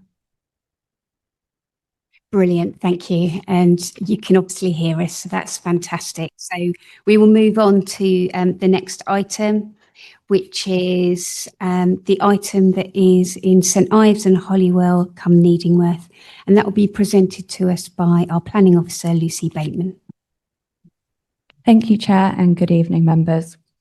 This application is referred to Development Management Committee as the recommendations of Needingworth Parish Council and St Ives Town Council are contrary to the Officer recommendation.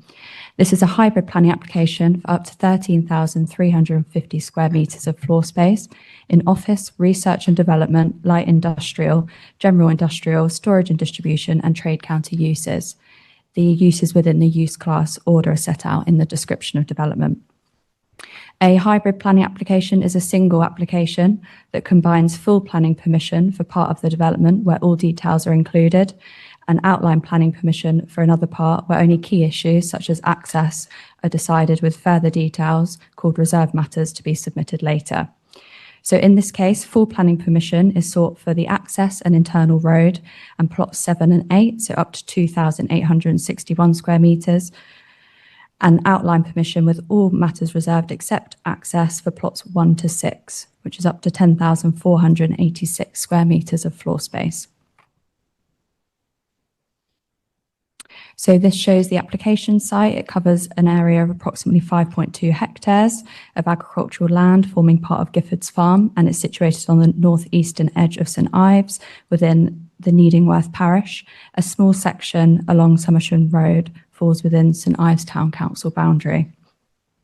The site is allocated under policy SI3 in the adopted local plan for employment development to comprise any Class B uses except office and storage and distribution. There is also an extant planning permission on the site for outline planning with all matters reserved except access for the provision of up to 8,400 square metres of B1 and B2 floor space. So as you can see from the aerial, the land is open and undeveloped with some boundary vegetation on the south and western boundaries. Parsons Drive drain runs along the western edge adjacent to Somersham Road. The site is predominantly within flood zone 1, however the northern and western parts of the site are within flood zones 2 and or 3. So to the west is Somersham Road Industrial Area, which is a designated established employment area within the adopted local plan, and that contains a mix of commercial and industrial premises. To the south is Compass Point Business Park with large purpose-built office buildings. And then to the north and east, there's agricultural fields with Gifford's Farm buildings just further east. The submitted parameter plan relates to the outline element of this application, so that's for plots 1 to 6. This sets out the principles and parameters for layout, design, building heights and landscaping, which any future reserve matters application would need to comply with. For example, it sets out building heights up to 10 metres in the southern part of the site and 8 metres in the northern part of the site for a softer countryside transition. It outlines key frontages at the entrance and along the estate road and indicative corner turning buildings, as well as the access points for plots 1 to 6. There are large areas of landscaping in the green and various drainage features, as well as areas of flood compensation. As set out in the report, parts of the access road, some of the parking for plots 7 and 8, and 2 drainage storage lagoons are within flood zone 2 and or 3, and these are proposed to be raised up above the maximum flood level. Therefore, floodplain compensation is proposed for these elements to ensure no net loss of floodplain storage. And you'll see the yellow developable area on the parameter plan. These areas are within flood zone 2 and or 3, and the parameter plan indicates that there'll be no buildings in these areas, and the Environment Agency has raised no objection on this basis, subject to a condition. This is the proposed site plan, which relates to the full element of this application. So that's for plots 7 and 8, and they've been amalgamated into just plot 7 as shown on here. And this seeks detailed permission for the access and the internal estate road and plot 7 itself. So as you'll see from the site plan, the proposed vehicular access is from Somersham Road. This will include a 3-metre wide foot and cycle path along the southern side of the estate road, and an uncontrolled pedestrian crossing is proposed on Somersham Road. The Highway Authority have also recommended a condition to secure improvements to the western side of Somersham Road. It's proposed that where possible, this path will be widened to 3 metres. There are some slightly constrained areas, but that will be dealt with directly with the Highway Authority through separate process. And then just looking at the design and layout of plot 7, this is designed with a looped access road and outward facing layout. There's soft landscaping within the car park and external visitor cycle parking with staff cycle parking provided within each unit. And then I just have here a few of the proposed elevations of the building, so members can get an idea of the buildings that are proposed. So these are on the full element, plot 7. So they're 2-storey units with contemporary design, grey cladding palette, in keeping with existing development on Somersham Road. And then the elevations of the smaller and larger units within plot 7. So the planning balance has been set out in paragraph 7.93 to 7.101 of the officer report. This is a hybrid application seeking up to 13,350 square metres of flexible employment floor space across a mix of uses. There has been some conflict identified with allocation policy SI3 due to the inclusion of office and storage and distribution uses. However, this has been considered acceptable given the site's proximity to established employment areas, updated market evidence, and conditions have been recommended to limit the extent of the office and storage and distribution uses proposed. The development would deliver significant economic benefits, including job creation and support for local economic growth, and these carry substantial weight in the planning balance.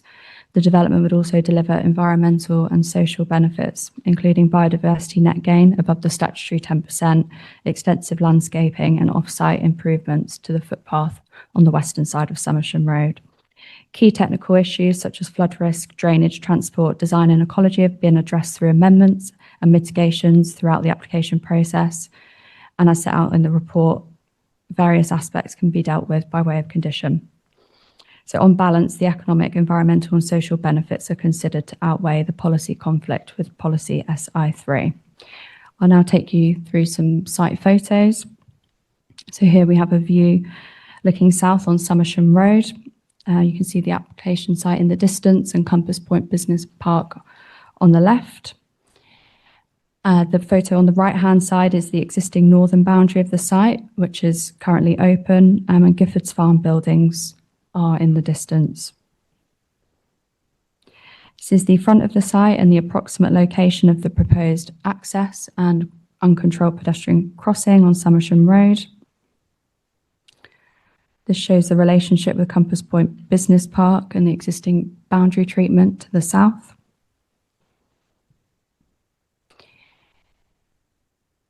Photos of the existing street scene, which is characterised by industrial and commercial buildings. And just some examples of existing sections of the footpath on the western side of Somersham Road.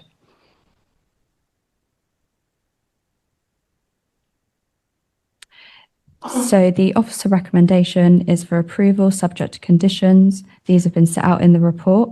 There would be 2 separate lists of conditions as this is a hybrid application. So there'll be a set of conditions relating to the full element, so plot 7 and the access and internal road, and another set of conditions for the outline elements of the hybrid application. Thank you.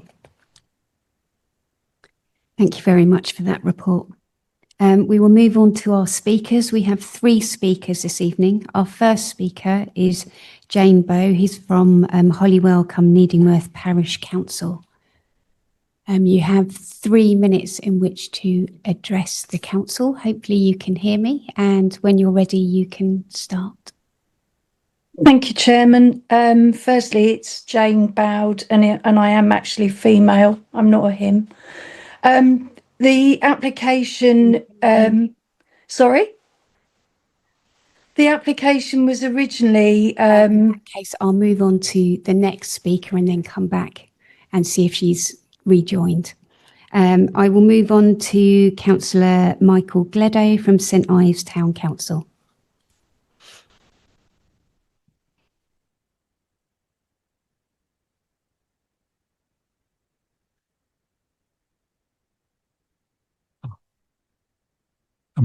Thank you.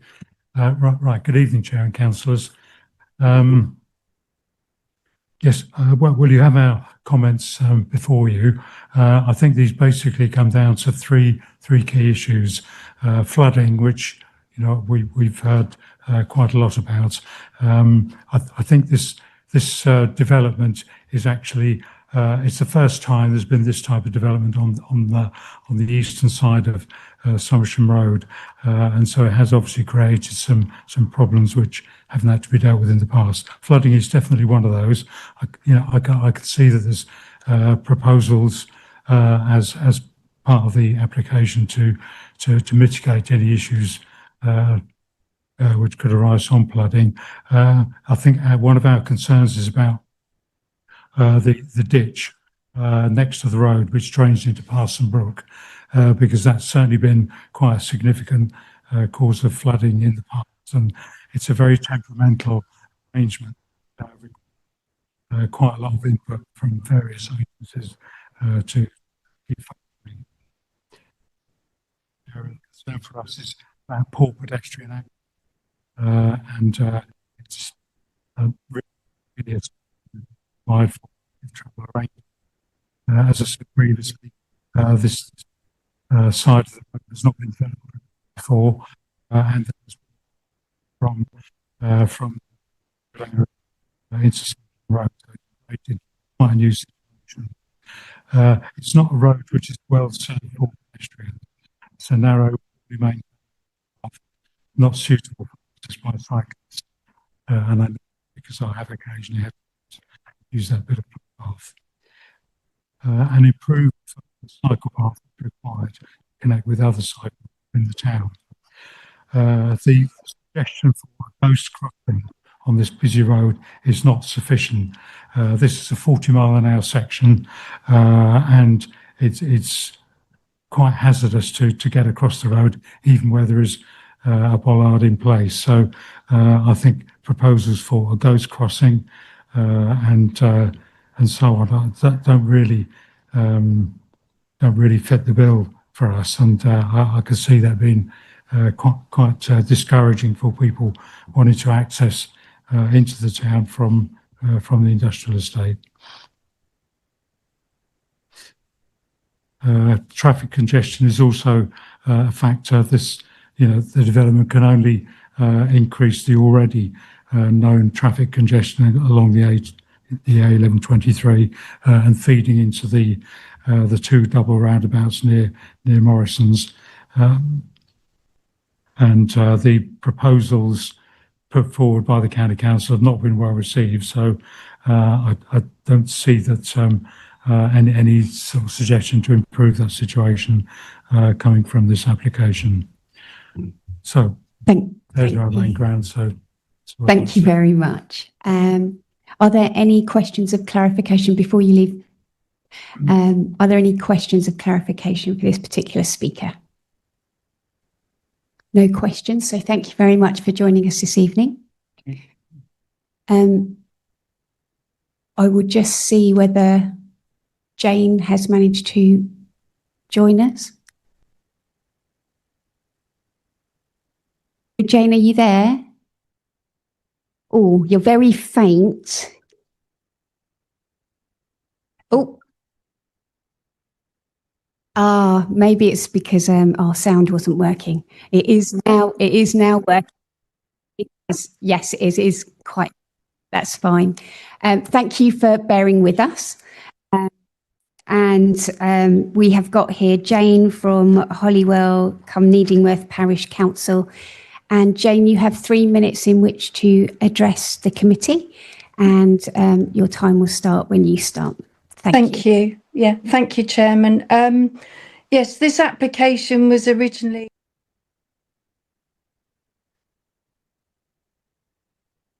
8,400 square metres, which the Parish Council did actually support. However, this application, as it stands now, is somewhat confusing and is perceived that it could total up to 23,000 square metres, which is a huge increase, yet the actual site boundary is no larger, and that raises the concerns that the Parish Council has with associated parking issues, which will be required for the staff, visitors and business related traffic. They are all the location, which is a main access road into St Ives, and those of you who know the area, as my predecessor spoke, is a bottleneck throughout peak times, but actually at many parts of the day, as it is a main access road into St Ives from surrounding villages, but also to those already accessing the industrial estate. The additional traffic the development will generate from the staff, visitors and deliveries can only add to those existing issues, and none of the actions that have been suggested seem to mitigate these concerns. And I read in a report that a request from St Ives Council for a traffic island was rejected. There must be sufficient on-site parking provided to prevent any parking on Somersham Road itself. The site is also subject to flooding and is bordered by part of the Marley Brook.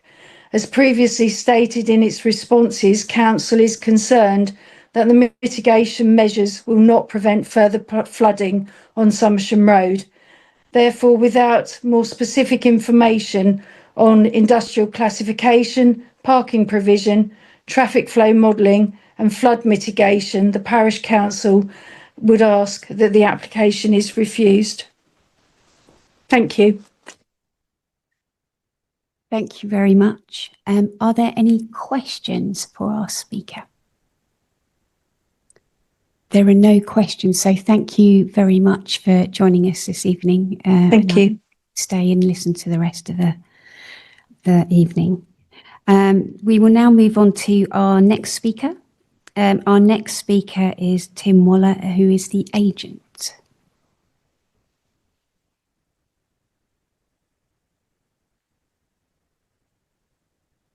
Good evening, and thank you for coming.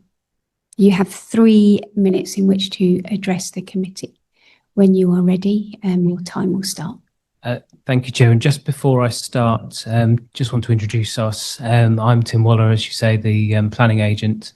And with me, I've got Rob Facer, the chairman of Barnack Estates.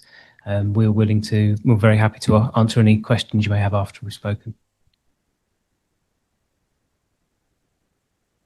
Good evening. This application proposes a new business park which will provide up to around 500 new jobs and a mix of modern employment premises to respond to local demand. The applicant is Barnack Estates, an experienced local company who have delivered several other small business parks in the area over the last 15 years. And is always built to a high standard with landscaping planting throughout, and they're always popular with local businesses and are typically fully let or sold within a short time. And there's been a lot of interest in this site as well already. Site's allocated for a business park in the local plan. It already benefits from outline planning consent for a similar development. The application is supported by the Council's Economic Development Officers, who've recognised it accords with the economic growth strategy, and Barnack Estates are also partners with the Council through Invest in Huntingdonshire. The local plan allocation excludes offices and storage and distribution uses. This is, however, based on data which is now over a decade old, in fact, actually quite a lot older than that if you go into it.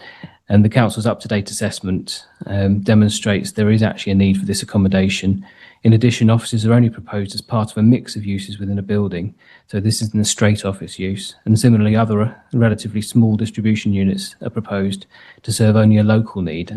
This is distinct from the larger distribution hubs you get in locations like Alconbury, which serve a wider regional and national need. Parts of the site lie within flood zones 2 and 3, as you've heard, but none of the buildings would fall within these areas. The flood zones would be used to accommodate landscape planting and limited car parking. This approach has been accepted by the Environment Agency and the lead local flood authority, and the development would attenuate water within the site and release it at a controlled rate, which actually reduces the risk of flooding in the wider area. There's no increase in risk. Whilst the amount of floor space would be greater than proposed by the existing consent, there would be what the officer report refers to as only a negligible increase in traffic. This is because a different mix of employment uses is proposed, which will generate proportionately fewer vehicle movements. The Highway Authority has accepted this conclusion and they've no objection. It's proposed to widen the path on Somersham Road and provide a pedestrian crossing at the site's entrance, which provide a safer walking environment. Again, the design's been accepted by the Highway Authority. A new access on the eastern side of the road will also create conditions required to move the 30-mile-an-hour speed limit north, which could reduce speeds along the southern part of Somersham Road, improving highway safety. Comments have been received from the urban design and landscape officers, which have led to changes to the parameters plan, and these have included limitations on building heights, increased landscape planting, and a potential route for a connection to the Compass Point business centre to the south.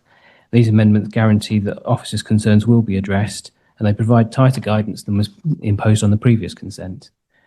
There'll be no significant increase in that, or there would be a significant increase in landscape planting within the site, and well in excess of the 10% net gain required in biodiversity. The application accords with the development plan as a whole, as required by Section 38 of the Planning Act. It also benefits from the presumption in favour of sustainable development, and it would bring a number of substantial benefits, including up to 500 new jobs. I respectfully request it be approved. Thank you. Thank you very much. Are there any questions for this particular speaker? There are no questions. Oh, there's one. Sorry, Councillor Niche. Try not to delay too long. I probably know the answer to this, and it's actually not necessarily a planning issue, but is there any reason, or could you give us a reason why you didn't consider a different access point as opposed to going on to the quite a busy 1040? As in going through the other area of Compass Point? The access through Compass Point Business Park wasn't available. There's obviously already an existing consent which uses the same access as proposed, actually pretty much exactly the same design. And obviously the Highway Authority didn't have an objection. So we had a viable access that wasn't ransomed, whereas the Compass Point Business Park access would be ransomed and would prevent development coming forward. I suppose that was the decision-making process. Thank you. Are there any other questions or clarification for this particular speaker? No, no more questions. Thank you for joining us this evening. So we will now move on to questions of clarification for our planning officer. Are there any questions of clarification? Councillor Corney. Thank you, Chair. I read this very differently to what the parish councillor said. I mean, the 20,000, 23,000 odd square metres. I mean, I don't see that at all. But just for absolute clarity, for and for the parish council as well as much as myself, could you just confirm that the numbers that we've got in front of us? Thank you. No, thank you. Yeah, just to clarify, it's for up to 13,350 square metres in total. And there's a full element of this application we're considering in an outline, but that 13,350 is the overall, the maximum parameter. Thank you. Councillor Niche. Thank you, Chair. One of the clarification aspects I was looking at is with the Flood Authority one, which may not be easy for you. When they looked at the flooding issues in that area and they looked at the ponds, did they consider the release into the wider aspect network, which was mentioned by St Ives, which goes into Marley Brook and then into a parish ditch? Because for large periods of the time, that is very, very full.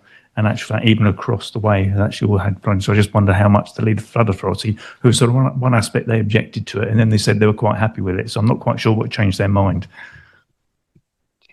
So we do actually have Benjamin Wolf from the local Leeds Flood Authority with us online. So I may ask if he could come in and provide that clarification. Yeah, we can.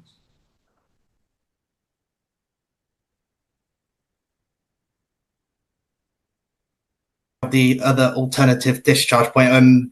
Currently, where the discharge point we believe is suitable in the adjacent watercourse, we believe that assets will be discharging at a lower than greenfield rate. Then there'll be no issue with contributing to increased risk of flooding of that watercourse. Where is this other point of connection you're referring to? Just to confirm, double check.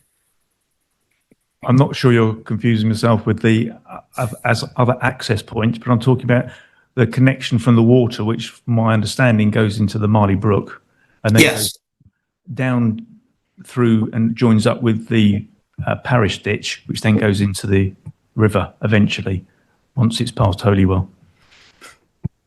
Yeah, that it goes onto that watercourse next to the road currently. Is that not what I'm assuming that will connect? Yes, you do connect into that first section, but then further down, the concern was obviously that section there is always in peak, is very well flooded and has had a lot of work done to it and needs constant maintenance doing to, which I think St Ives also mentioned. And just wondering, had you considered the impact of even releasing it slower into that area when it can be fairly blocked for 2 or 3 weeks? Yes, we have considered that. Yes. Thank you very much. Are there any other questions from councillors? Councillor Niche, have you got another one? Yes, sorry, I did have a couple, and I went off on the flooding one to straight away and confused me because I was then somebody from flooding, so I'm pleased to hear that side of it, even though I might still have concerns. On the footpath one, we're actually, from what I can see from the plans, which are a bit narrow, you go across from the eastern side onto the western side by a pedestrian crossing. So we're not really looking at it from an active travel perspective, from a cycling perspective. And then is it going there? Where's that footpath on the western side going to and from? Where's it being upgraded to? Because I don't think it meets up with the 1123 section. I may be wrong. And if I may come back in on the previous point as well, if that would be helpful. We're just going to bring up the plan, but the drainage scheme does include a series of swales and storage lagoons yep, that one's fine. That the water would infiltrate through before going into the wider network. So hopefully that clarifies that point. On the footpath connection, might be beneficial if I go. So the proposed footpath enhancements will go up to, I believe it's a garage, petrol garage on this corner, and just kind of wrap a bit further around where there's an existing dropped curb, uncontrolled pedestrian crossing.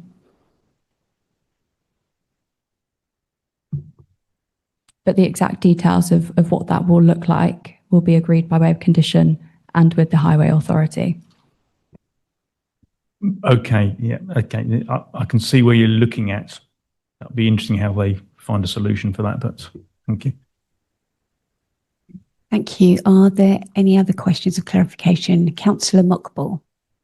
Not a question of clarification, but I was just going to ask if the gentleman would stay, for the duration of the item, just in case anything else crops up and we can go back. I'm sure that he will. Okay. But yeah, thank you for requesting that. So hopefully he has heard that and he's still online. Thanks. Are there any other questions of clarification? There are, Councillor. Sorry for the officers. Yeah. Sorry, it was actually a question for highways, but unfortunately they're not here anymore. My concern is definitely Parsons Drove ditch, because that is, like Councillor Niche said, always full, really mismanaged. It's only a couple of years ago where on Compass Point and Highsell was completely flooded. They lost millions in stock. They've had to build a flood wall. I just don't see how all this surface water is going to slowly go into Parsons Drive and not overspill onto the highway and then go into the rest of the industrial estate. I'm speaking on a perspective that I drive these roads every day, and I do see, in person, real life, what is happening on these roads. So I don't feel confident that, the flood risk is mitigated. I don't feel like, I think someone mentioned that the road would be higher, built up higher, but that surface water is just going to go into the lower parts, I feel, of the opposite. So do you have a question? Are you asking for more clarification on exactly how the water will be dispersed out into the river? I think so, because, even in the report, it mentions Parsons Drive ditch. I think, is that a typo? That's Parsons Drive, yeah? And I'm just finding it confusing how, in reality, there's just so much water in the ditch, and how can you just clarify, if you can, how it's going to go down? Yeah, so you're quite right. The proposing to raise the land up for the access to effectively take it above the flood level.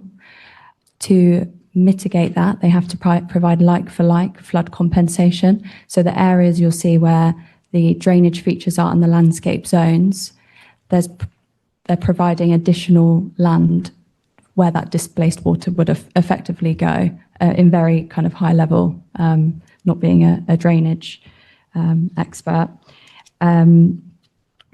The Environment Agency are content and happy that the flood compensation is provided, and the local lead flood authority are also satisfied with the proposed drainage arrangements. I don't know whether Benjamin wanted to come in any further. Thank you.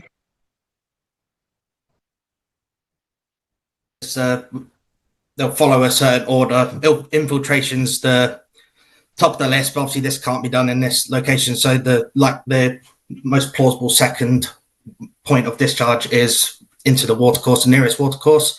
As was already said, there is like-for-like flood compensation.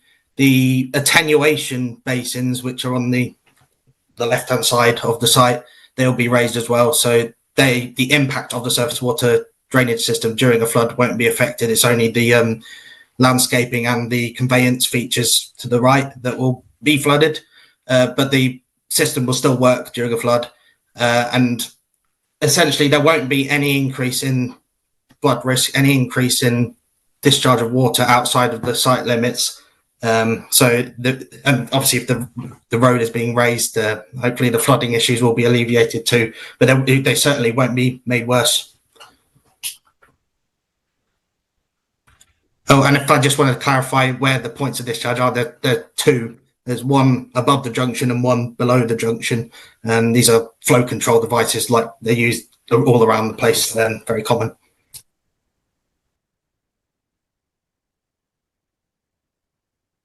I think if it helps members as well, I'd refer you to point 7.35 in your report.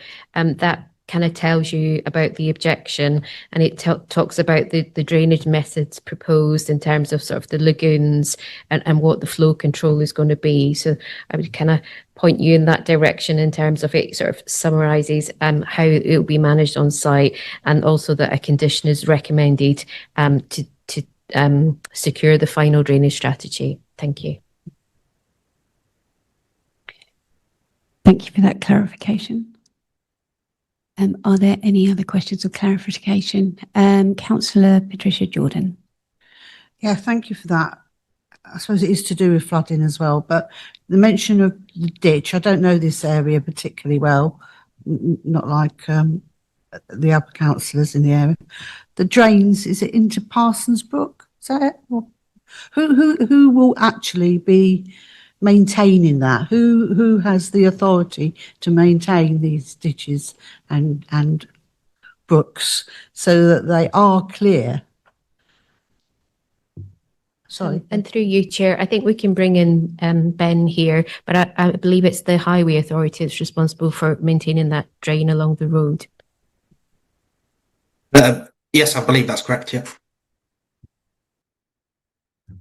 Thank you. Are there any other questions? Councillor Slade. Thank you. Can I just ask about, is this classed as town expansion? I'm just looking at the borders. And so this is outside of the St Ives parish boundary.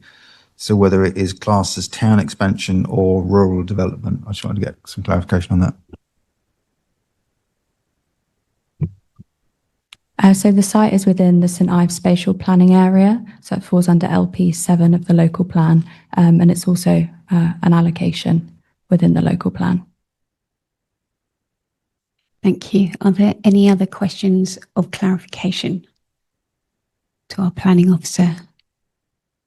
Councillor Mockball? Sorry, it was just a comment about who maintains the ditch, because maybe I should have clarified this, but I am on the flood group in St Ives, and I do remember having several complaints about that. This is a joint HDC and EA responsibility, because you just mentioned highways. So I just wanted to get clarification, because it has been an ongoing problem about who's going to clear the ditch, and I thought maybe we could just clarify that after Councillor Jordan's comment. Through you, Chair, perhaps we can bring in Ben. I had understood it to be the Highway Authority, but perhaps he can clarify for us. I understood the same. I'll have to double check. I'm not 100% sure at the moment, but I can check for you. I think I would also sort of point out to members, it is important that that drain is maintained, but what we need to consider is the application before us, and it's not within the gift of the applicant. So what the applicant needs to do and sort of demonstrate to you as part of this application is that they can suitably mitigate their development on site. They can't be held responsible for someone who isn't maintaining a drain outside. So just to sort of bring that to your attention for noting. Okay, are there any other questions of clarification before we go into the discussion? No, so we will go into the discussion. Councillor Wakeford, thank you.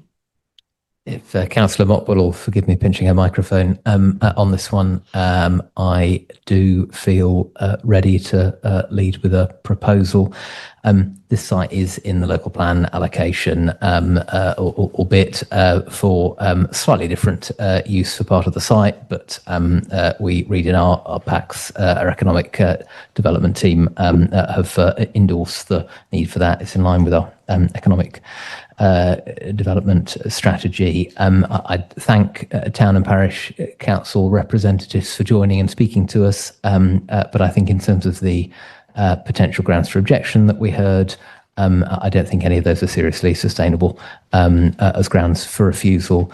It's absolutely right and proper that, as colleagues have done around the table, we use our familiarity with the local area to kick the tyres on the advice we've had from the statutory consultees and others, but ultimately, now that we have done that, we are obliged to defer to the expertise of the relevant consultees, as opposed to seek to replace that with our own judgment. So on flooding, it's an emotive and challenging issue, but we've got the LLFA's advice to us clear, and on traffic congestion, which absolutely, like anyone else who's ever driven in or around sometimes, particularly at rush hour, will be aware of. I was certainly particularly interested to see the advice from the Highways Authority about highways impacts, but I think the advice as to impact as being negligible, leading to no objection from them as well, it is clear and gives us no serious grounds to refuse this on highways basis either. So I am happy to propose a recommendation of acceptance on the basis set out in the very helpfully written officer report. If you'll take an early proposal, Chair, given we're late in the evening and not even halfway through our agenda.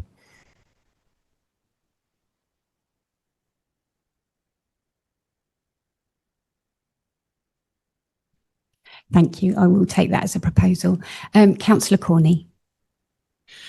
Thank you, Chair. I think we've heard from the meeting with Parish Council, and when you actually, I asked a question earlier on just for clarity on the square meterage, and you can understand their concern when they were looking at the numbers that they were and how that's where they've come to that. I don't, that's I think that's quite easily we put that one to bed. So and then again, I've travelled through there quite a lot, and I've seen the dyke in flood, and I take heart from the fact that we've heard from the flood expert that the water that's going to be contained in the suds is going to be released at a slower rate than Greenfield, which is clearly better than what's there now. We have to put our trust into the experts and the suds there. So. Councillor Wakeford sort of pretty much stole everything else I was thinking of, to be fair. So, I'd be more than happy to second it. But if you want to hold back and sort of see if anybody else has anything to say first. But down to you, Chair. Thank you. Thank you, Councillor Niche. Thank you, Chair. I think there's an awful lot of positives on this one, and as you've heard before, the parish council originally on the original one said it was, they were quite acceptable. I do have concerns, which even though we've spoken to the Lead Flood Authority, I still do, because it's not necessarily what's there, it's down the road. And as we hear, it's not down for them to deal with it, but there's other flooding issues there. I mean, if you drove past there, was it Thursday when it rained a little bit? I mean, I thought those flood attenuation ponds had already been put in. I mean, it was just a washout lake. So I just hope they are big enough to deal with the on-site stuff as well. And the Lead Flood Authority have said yes.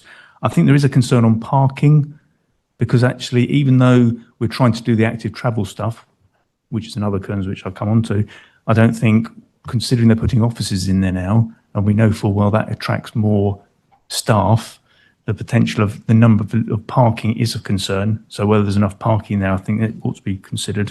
I can't believe the number of conditions. I actually had to count them twice to find there's 43 plus on one and 25 on another. So hopefully we haven't missed anything on that one. So overall, I have a problem, a slight problem with it, just from a flooding perspective, as they've said. The other problem I do have from a safety concern is I know St Ives did talk at one stage about should there be an island in the middle, because you're talking about putting just an uncontrolled crossing on a 40-mile-an-hour limit, which theoretically drivers should stop for, and we're asking everybody there who's going to go there by foot or cycle to get across that road.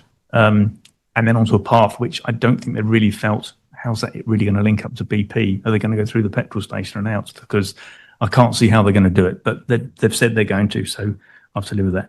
So on the balance of it, I think it's really good. I still have some serious concerns about some of it. So therefore I am finely balanced, and I do listen to our policies, which said, yes, it was in there. I just think the flooding one does concern me, so does the road safety one, but I shall leave it with that. Thank you, Chair.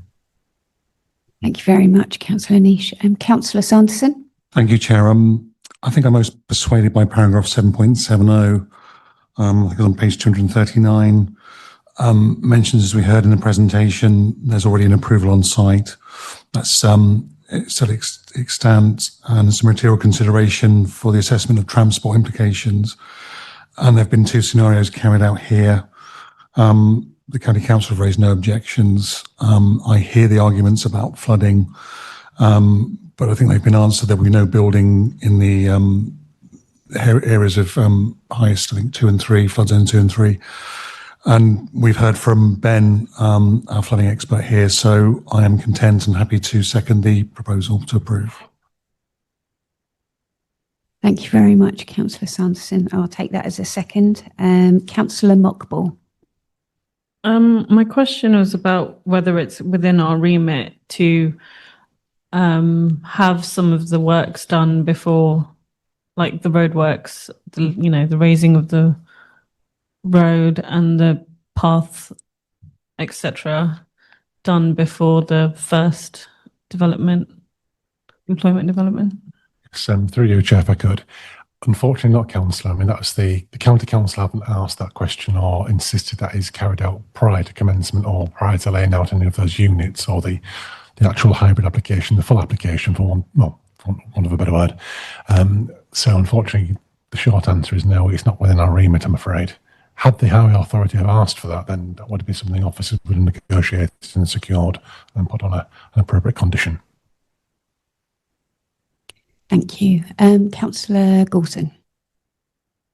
Thank you, Chair. I think on this one, it's quite interesting to see and read how from October 2024, when you first looked at it, there were so many objections. I thought, is this going to go through? And that was from a lot of our consultants coming through. But eventually it's been worked and worked and worked between the developer and our officers. They've actually got virtually all of the issues taken away. We know that there is a traffic problem. We know that there's a flood problem, but that is outside the remit of this site. They're looking to contain it, and so they've accepted. And we can only take what the consultants give us as fact, limiting to 4 litres on one side and 14.5 litres per second on the other side to be released.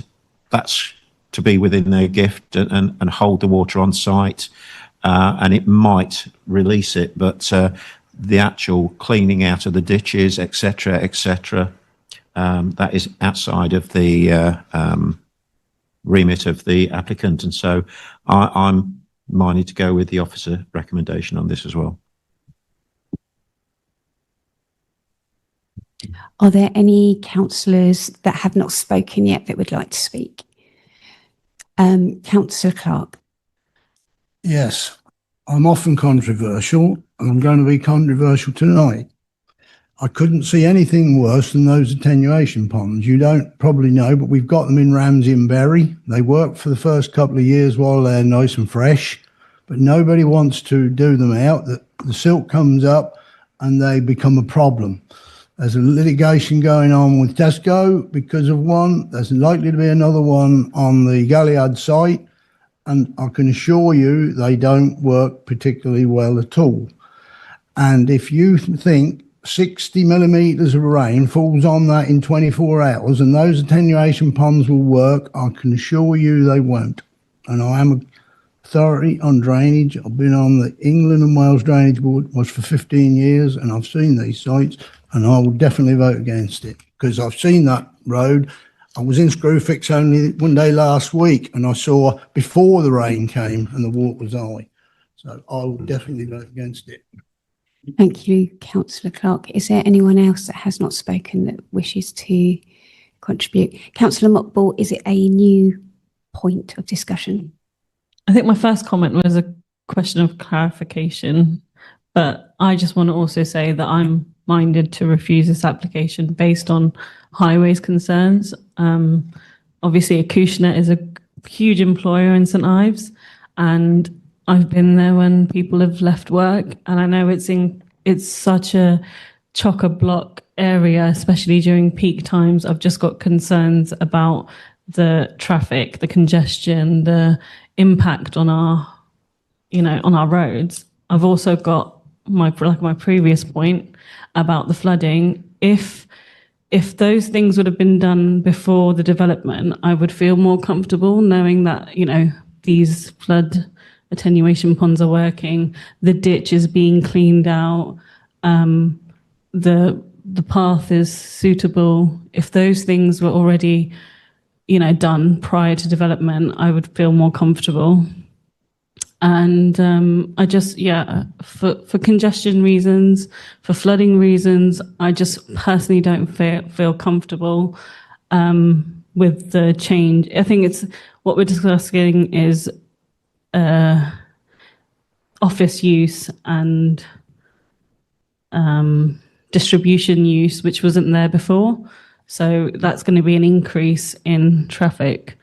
And that's just where I'm minded. So that's where I'm minded. I'm not minded to approve this.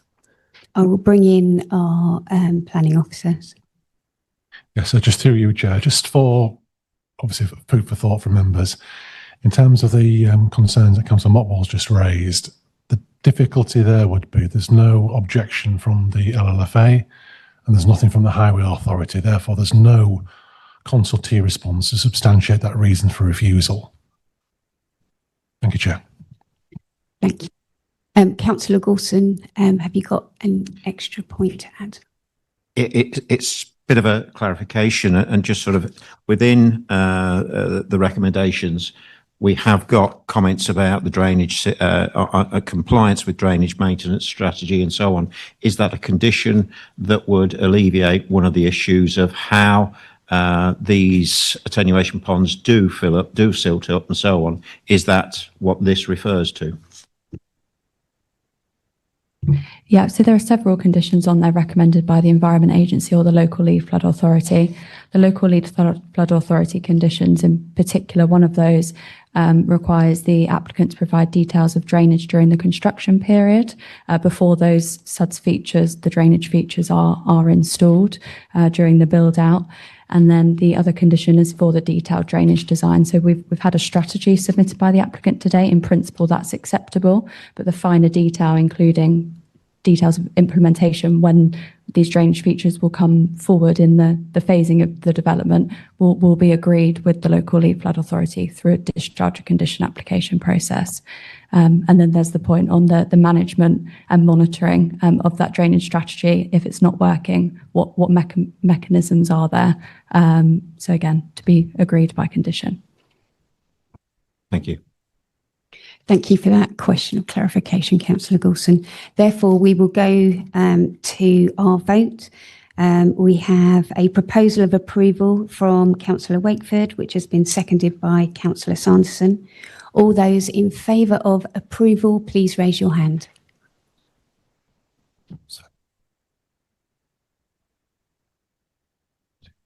Sorry. 1, 2, 3, 4, 5, 6, 7, 8, 9.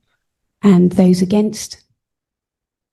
1, 2, 3, 4. And any abstentions? Therefore, it has been approved.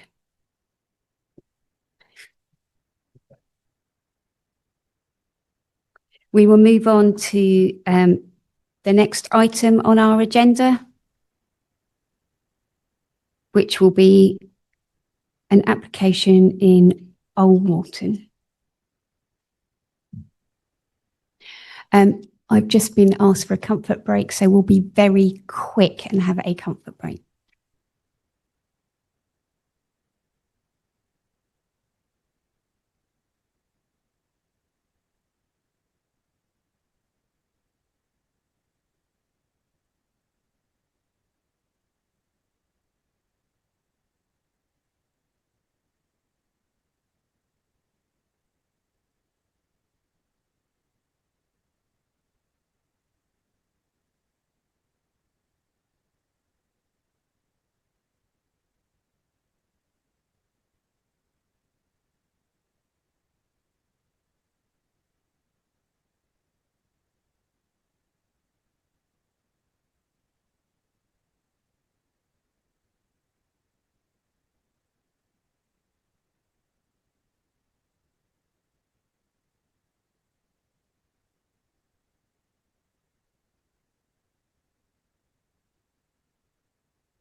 Welcome back.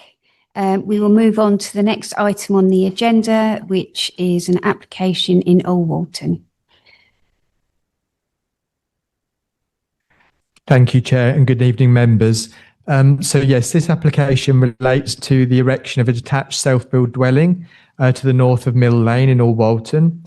It's presented to members this evening as the recommendation of approval is contrary to that of the Parish Council.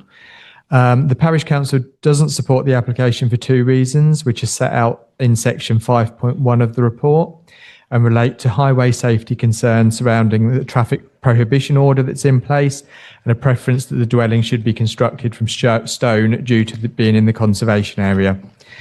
As set out in sections 5.2 and 5.4 of the report, there are no concerns from conservation and highways on these matters as technical consultees subject to suitable conditions. So just moving on to the slide. So this slide shows you the location of the site. So you can see the land edged in blue is also within the ownership of the applicant there.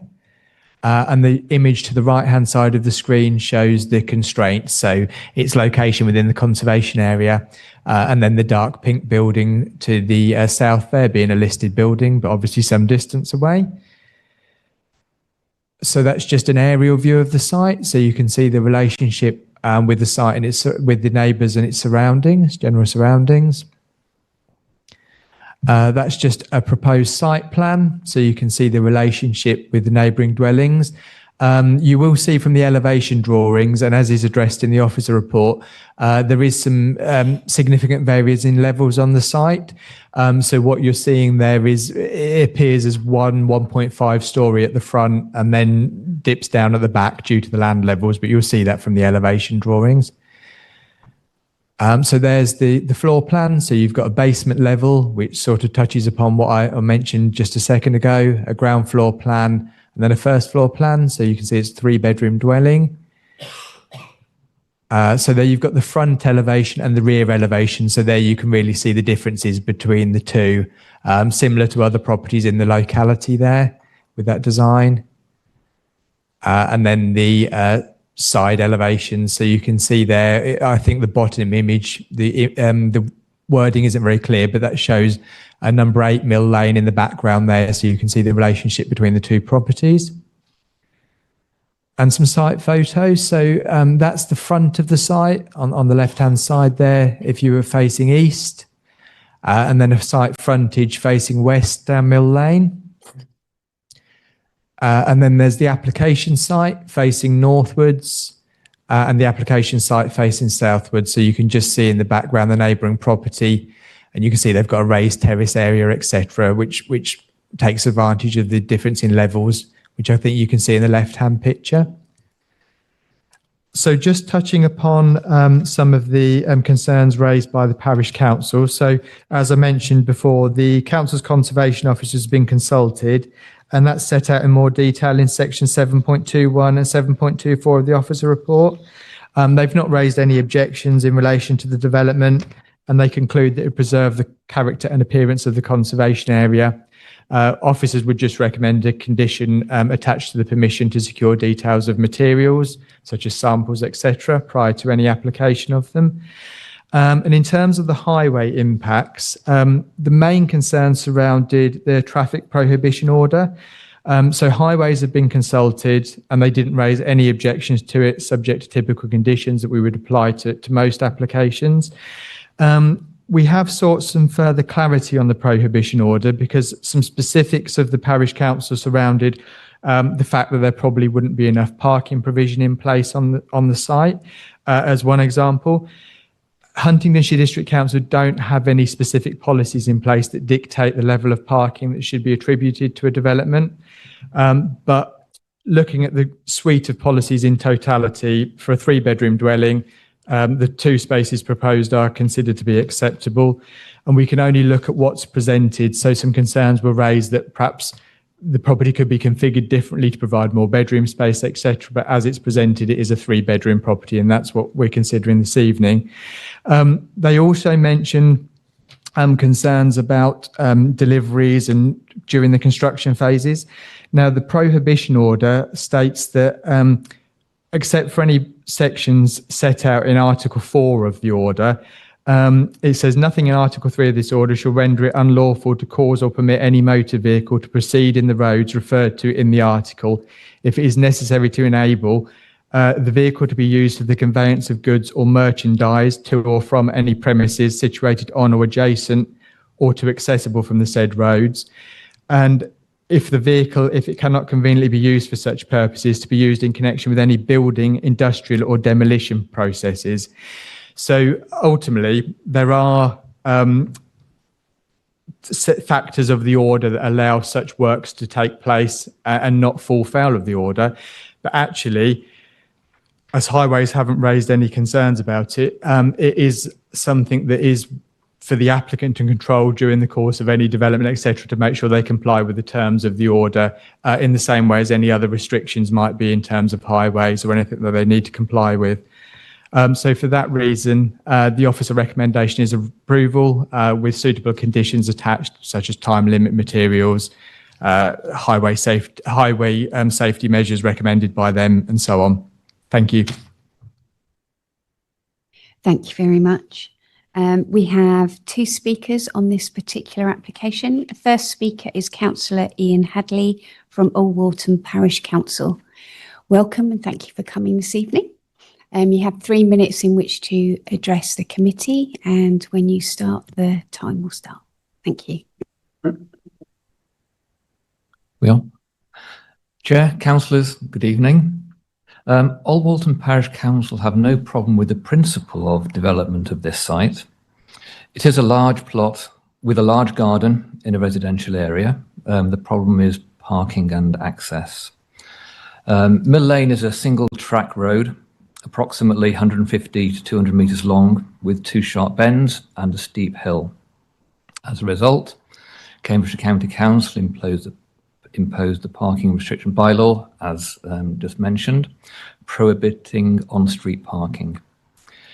Every other house on Mill Lane, new and old, has extensive off-street parking, except for just one house right at the very start of the lane, which is much wider. The footprint of the proposed dwelling has been designed to be so close to the front of the site that it only allows 2 parking spaces. At over 3,000 square feet, this development in future years is likely to accommodate more than the nominal 3 bedrooms, and a realistic car ownership consideration would be for more than 2 spaces. Mill Lane is busy with residents, service and delivery vehicles, Environment Agency and Anglian Water access to the river and sewage pumping station. It's often extremely busy with pedestrians accessing river meadows, and there are no pavements. In addition, post-deliveries, household services vehicles all need access, would likely end up parking illegally on the roadway, inevitably causing disruptions. Large vehicles during the construction phase would likely not get onto site and would cause disruption, and emergency vehicle access would also be significantly at risk. In other areas, in general, parking is well known to be a significant cause of neighbour disputes, and appropriate residential planning decisions can help to minimise this, as well as creating the conditions for compliance with parking bylaws.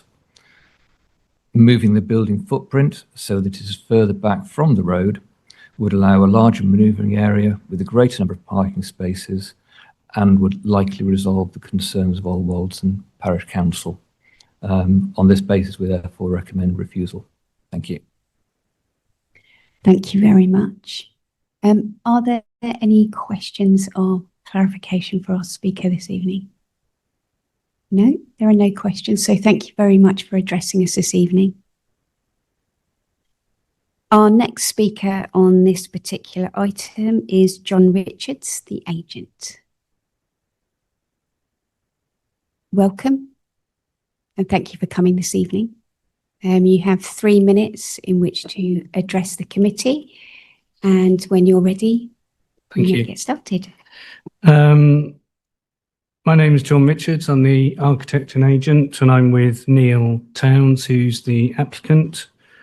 And we'd simply like to provide some clarity in response to the comments made by the parish council, which we understand are based on concerns over 2 points. First one is the materiality. During the pre-app inquiry, we proposed a brickwork finish to the new dwelling, which reflected the materials of the immediate context. Dwellings to both sides of the plot are finished in brick. The material choice was supported within the pre-app feedback received and was therefore included within the full planning permission. We understand that it is currently supported as a finish by the conservation officer and case officer. We would state, however, if this material choice is a critical issue in the approval of the scheme, then the applicant would be willing to consider an alternative finish. But we stand by the fact that we feel brickwork is appropriate given the context within which the proposal is situated. The second point relates to access and parking. The applicant is fully aware of the vehicle restrictions to Mill Lane. We would highlight that it is intended that construction traffic and deliveries would be managed for the temporary period of the construction phase, and Neil is more than willing to cooperate with this. We do note that HDC intend to add a construction environment management plan condition to an approval which would aid this. We would not consider it reasonable to reposition the building for construction vehicles to turn within the plot boundary, but what would be undertaken as part of the next design stage is an interrogation of the design to ensure that aspects of the build are suitable for the access that exists. For example, when forming the roof space, would this be created using trusses, which are large elements requiring large delivery vehicles and potentially needing craning into place, or utilising a structural ridge with loose rafters, which can be delivered on site in smaller components on smaller vehicles, which can be offloaded in more manageable pieces. This will all form part of the construction environment management plan. With respect to parking, we've designed the parking to national parking standards, i.e. 2 spaces for a 3-bed dwelling. The application must be assessed on what is being applied for, which is a 3-bedroom dwelling. We would highlight, however, that the dwelling frontage is generous and the spaces proposed are large. Each space measures 6 by 3 metres. The spaces are not standard 4.8 by 2.4 supermarket car parking spaces. Each space shown on the drawings is 4 foot longer than the standard space. The layout of the frontage allows for various configurations of parking options and turning opportunities, which emphasises the generous nature of the proposed house frontage. We are aware that HDC do not have specific parking requirements for dwellings, but understand that the case officer supports the submitted proposal for parking based on national parking standards. Thank you very much. Are there any questions of clarification for our speaker this evening? Councillor Pitt. Thank you, Chair. So you've kind of pretty much answered the question that I was going to ask you, but just looking at the block plan, I mean, from my experience, if you've got 2 cars parked end to end, it's not ideal for 2 car users, having to back 2 cars out to retrieve the one at the back of the, parking. But it looks like it's all hard standing at the front as a sort of turning space. But I can imagine, essentially just to confirm, that's all hard standing. So potentially I could imagine 3 cars fitting there with turning space would be a viable plan if the need arose. Can you confirm from a design point of view that that's what you anticipate? Yeah, I mean, obviously we've been asked to demonstrate the tracking for the vehicles. And as I said, they're generous spaces. They're 6 by 3 metre spaces. And I think in reality, well, I know in reality, you could get more than the 2 vehicles actually on that site. And there are more options than that shown for the actual parking configuration, which would still allow for the turning. But obviously we have to demonstrate the specific tracking and the specific size spaces that are requested. Thank you. Are there any questions of clarification for this speaker? No, thank you very much for joining us this evening. So we will now move on to questions of clarification to our planning officer. Are there any questions? Councillor Sanderson. Thank you, Chair. I think the last speaker alluded to this in his remarks. So I'm looking at page 265.5.2, I think. And really the questions on the brickwork, it appears that we're content with what the applicants are doing here. And it matches, and I think the words used, the proposal appears as an understated design, which aligns with the adjacent dwellings and character. So we're content, seems pretty clear from that. Thank you, Councillor Sanderson.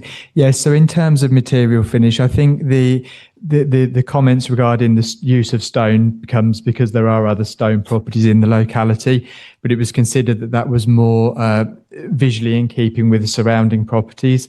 And so the use of bricks and then the other proposed materials are broadly acceptable, but where we're in doesn't necessarily have to be a sensitive location. If we want to narrow down specifics, we can ask for samples of materials to be provided. So sometimes that could be, for example, just a specification provided, or it actually could be a physical material sample delivered to the offices if we feel that's necessary. And I think that's what's considered here, because we are in the conservation area, is a little bit more sensitive, but broadly speaking, what they proposed was considered fine. Thank you. Thank you. Councillor Tevlin, then Councillor Niche. Thank you, Chair. Just going on to the highways recommendations, so 7.41 particularly and 7.4, could you just clarify that those recommendations and conditions would be enough? For example, the sort of trimming of the hedges to create more visibility for parking. Is that going to be enough mitigation for this from highways, and that will be possible? Thank you. Thank you, Councillor Tevlin. So yes, ultimately, when highways make a recommendation, we can consider the conditions that they suggest. So as the local or planning authority, we have the final say, and us here this evening, as to what conditions are actually imposed. But of course, we follow their guidance, and those are pretty typical conditions that you'd put on something. So for example, a visibility display being provided and ensuring there's no obstruction more than 0.6 metres above the level of the highway in perpetuity. It just then gives us a biting point in terms of enforcement. So if that isn't included, there's a condition there to bring it back to it to make sure that's maintained. Thank you. Councillor Niche. Thank you, Chair. Just a brief one, and I've actually probably almost talked myself out of this one. Had you considered whether the removal of permitted development rights in line with in lieu of the fact that there's parking? Although now having looked at it, I think there is actually enough parking, but it's just a consideration. And would that be reasonable if we so considered it? Thank you, Councillor Niche. So yes, in terms of, so I'm presenting this on behalf of another officer, just to make you aware, but of course I have reviewed it. I think removing permitted development rights just on the basis of parking would be a challenge, because if we decide to put a condition on like that, it has to be reasonable, meet all the required tests, etc. So in answer to your question, I think it would be a no, because we think the parking is sufficient. And of course, there's no objection from highways as the technical consultee. Thank you. Thank you very much. Are there any councillors with questions of clarification for the planning officer? No, there are no questions for the planning officer, so we will move on to the debate. Who would like to start? Thank you, Councillor Niche. Thank you, Chair. Yeah, having looked through this and visited, and luckily I kept moving my car as opposed to stopping. I'll just say that publicly. It is tight down there, but again, as we said, that's not a planning reason for refusal. I mean, it is going to be an issue for the development, but there are ways around that. And I did initially have a little bit concern, even though I know we haven't got policies that dealt with it, about parking because of the potential on that one. But having looked through all that and gone through all the non-objections, shall we say, I see no reason why we should refuse this. I see no material reasons why we shouldn't. We've covered it all in conditions. So I'm actually going straight in and saying I'm happy to propose that we accept this. Thank you. I'll accept that proposal. Councillor Corney. Thank you, Chair. I mean, looking through tonight, actually, before I got here, actually, hearing Kevin, he's done a great job of presenting it. I'm even more convinced now this is probably the easiest one for me tonight. I think, I too, like I say, visited, and it is tight, but then, this has got the luxury of the bylaws down there that's, it's going to protect this moving forwards. From a delivery point of view, any one of those houses could have a delivery of something. And I think that we'll have to expect that. That's a reasonable thing. I'm more than happy to second the proposal. Thank you. Thank you very much. I'll take that as a second. Councillor Goulson. Yeah, thank you, Chair. Having walked down the street, I can say when I first started and I saw the stone buildings for a start, I thought, oh, there is a cause. But as you walk down, you're right, there are quite a few brick buildings, and it is in keeping. But the developer is prepared to work with the parish council. We're not looking to condition, as far as I'm aware, but they are prepared to work with to help mitigate or to make it work. The parking, I did wonder at one stage whether it was sufficient, but again, Highways have said they're content, and so I'm quite pleased, happy to go along with this, and so I'll be following the officer's recommendation on this one. Thank you very much. Is there anyone else that wishes to speak before we go on to a vote? No, so we will go on to our vote. We've had a proposal of approval from Councillor Niche, which has been seconded by Councillor Corney. All those in favour of approval, please raise your hand. 1, 2, 3, 4, 5, 6, 7, 8, 9, 10, 11, 12, 13. So that is unanimous and has been approved. We will now move on to our next item on the agenda, which is an application in Fenstanton, which again, Kevin Simpson will present to us this evening. Thank you, Chair. So yes, this application relates to the proposed erection of a self-built dwelling, the conversion of an existing garage into a carport and associated works. Is presented to members as the recommendation of approval is contrary to that of the Parish Council. The Parish Council does not support the application as they consider that the proposal does not offer sufficient protection for trees within a preservation, subject to a preservation order. But as set out in section 7.3 to 7.49 of the officer report, there are no objections from HDC's arboricultural officer, having visited the site, assessed the plans and matters which he considers can be dealt with by way of condition. So just moving through the slides. That first slide is a site location plan, and you can just see it in relation to what is marked as the Tudor Hotel on there, which is a key consideration, I think. As some of you may know, that site is being redeveloped at present. So that's an aerial view of the site, which shows the constraints related to the application sites of the conservation area surrounding listed buildings, and the subject of this application, actually the land to the north, which is covered by the tree preservation order that you can see in the block of green colouring there on that plan. So this is an aerial view of the site marked with the red dot, and you can see the Tudor is still in place on that photograph, of course. And then that's an area, a proposed site plan. So that shows the dwelling there to the north there, the carport next to it, and that's with the Tudor Hotel restaurant still in place. And then there's another site plan here to show you that shows the relationship with it and the proposed development. So you've got the 5 dwellings along the site frontage, which has been approved, and the one to the rear there as part of the redevelopment of that site. And you can see how the proposed building works with that. So you've got the carport there, the dwelling next to it with no windows in the rear elevation being close to the boundary, and then the garden area, cycle storage, etc. to the front there in between it and the new development. So these are the floor plans. So just a a 2-bedroom dwelling, 1.5 story with dormer detailing. So that shows all the elevations. So it's a single aspect, as I said, there's no windows in the rear or either side elevation. Everything is focused on the front there in order to preserve a good degree of residential amenity. There's some views of the site there. So that's the site facing north from standing in the high street.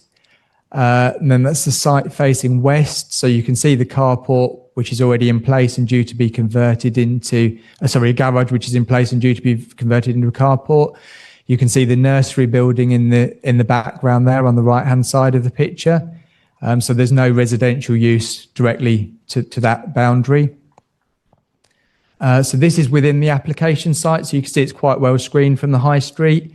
You've got the commercial uses on the front of the high street there, and then the conversion of the flats above, which you can see in the right-hand picture with the carport visible there.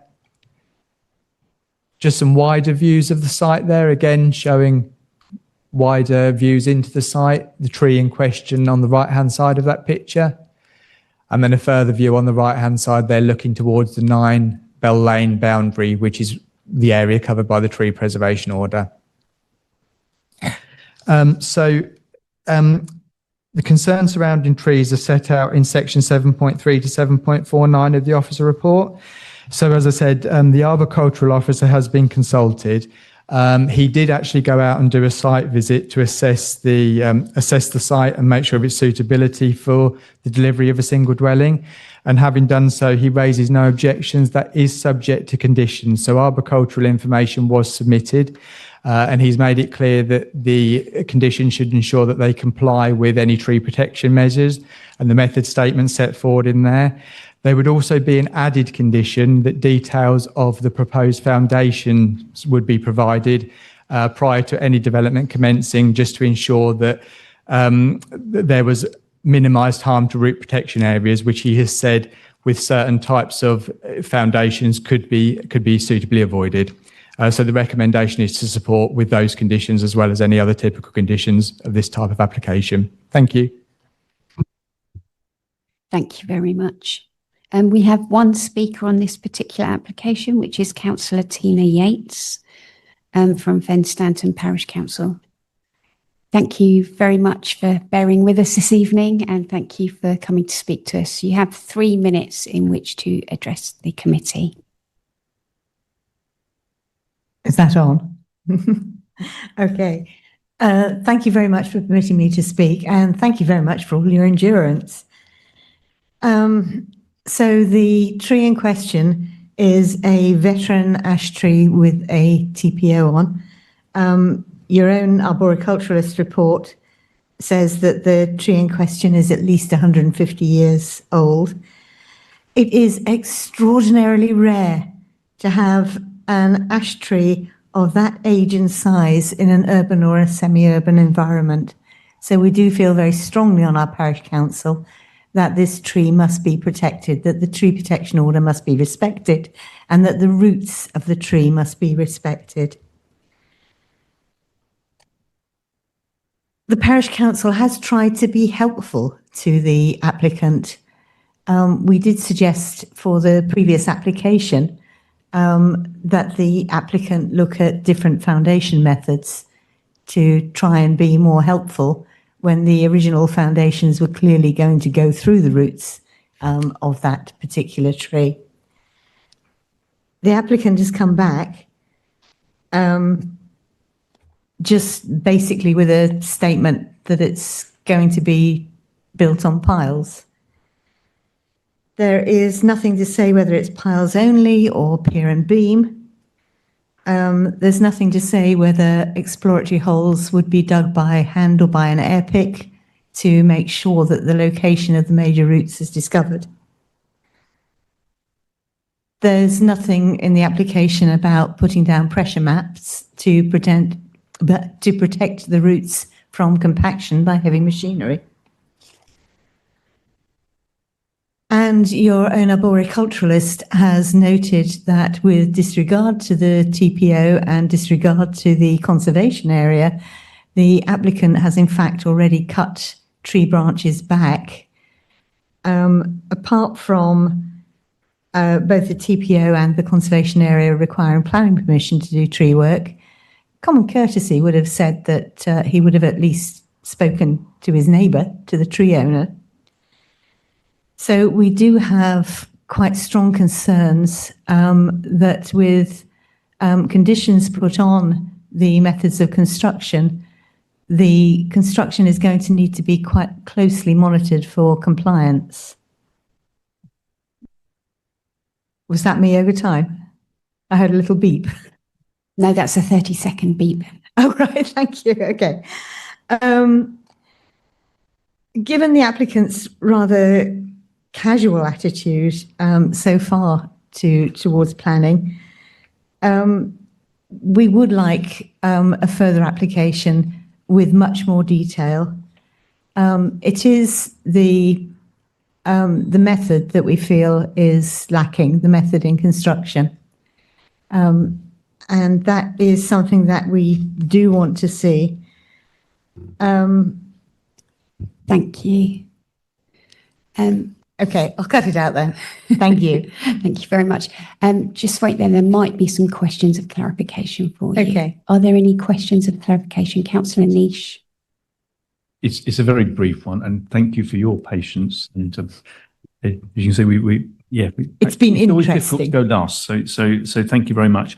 I was just listening to your comments, and obviously, by the sounds of it, your serious concern is one which has been fed through to the actual paper here.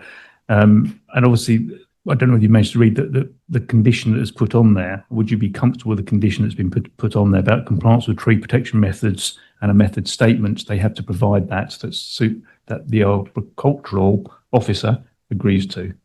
And would you be more comfortable, I should say, with that perspective? If we could see them actually before the planning application goes through, it would make us a lot more comfortable. Unfortunately, at this meeting, you have to vote either yay or nay. So we're asking at this time to vote no, to vote refusal. But we are sympathetic as a parish council, and we have tried genuinely to be helpful.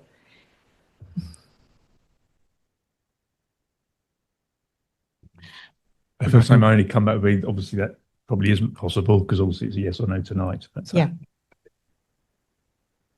Sorry, just by way of clarity or clarification.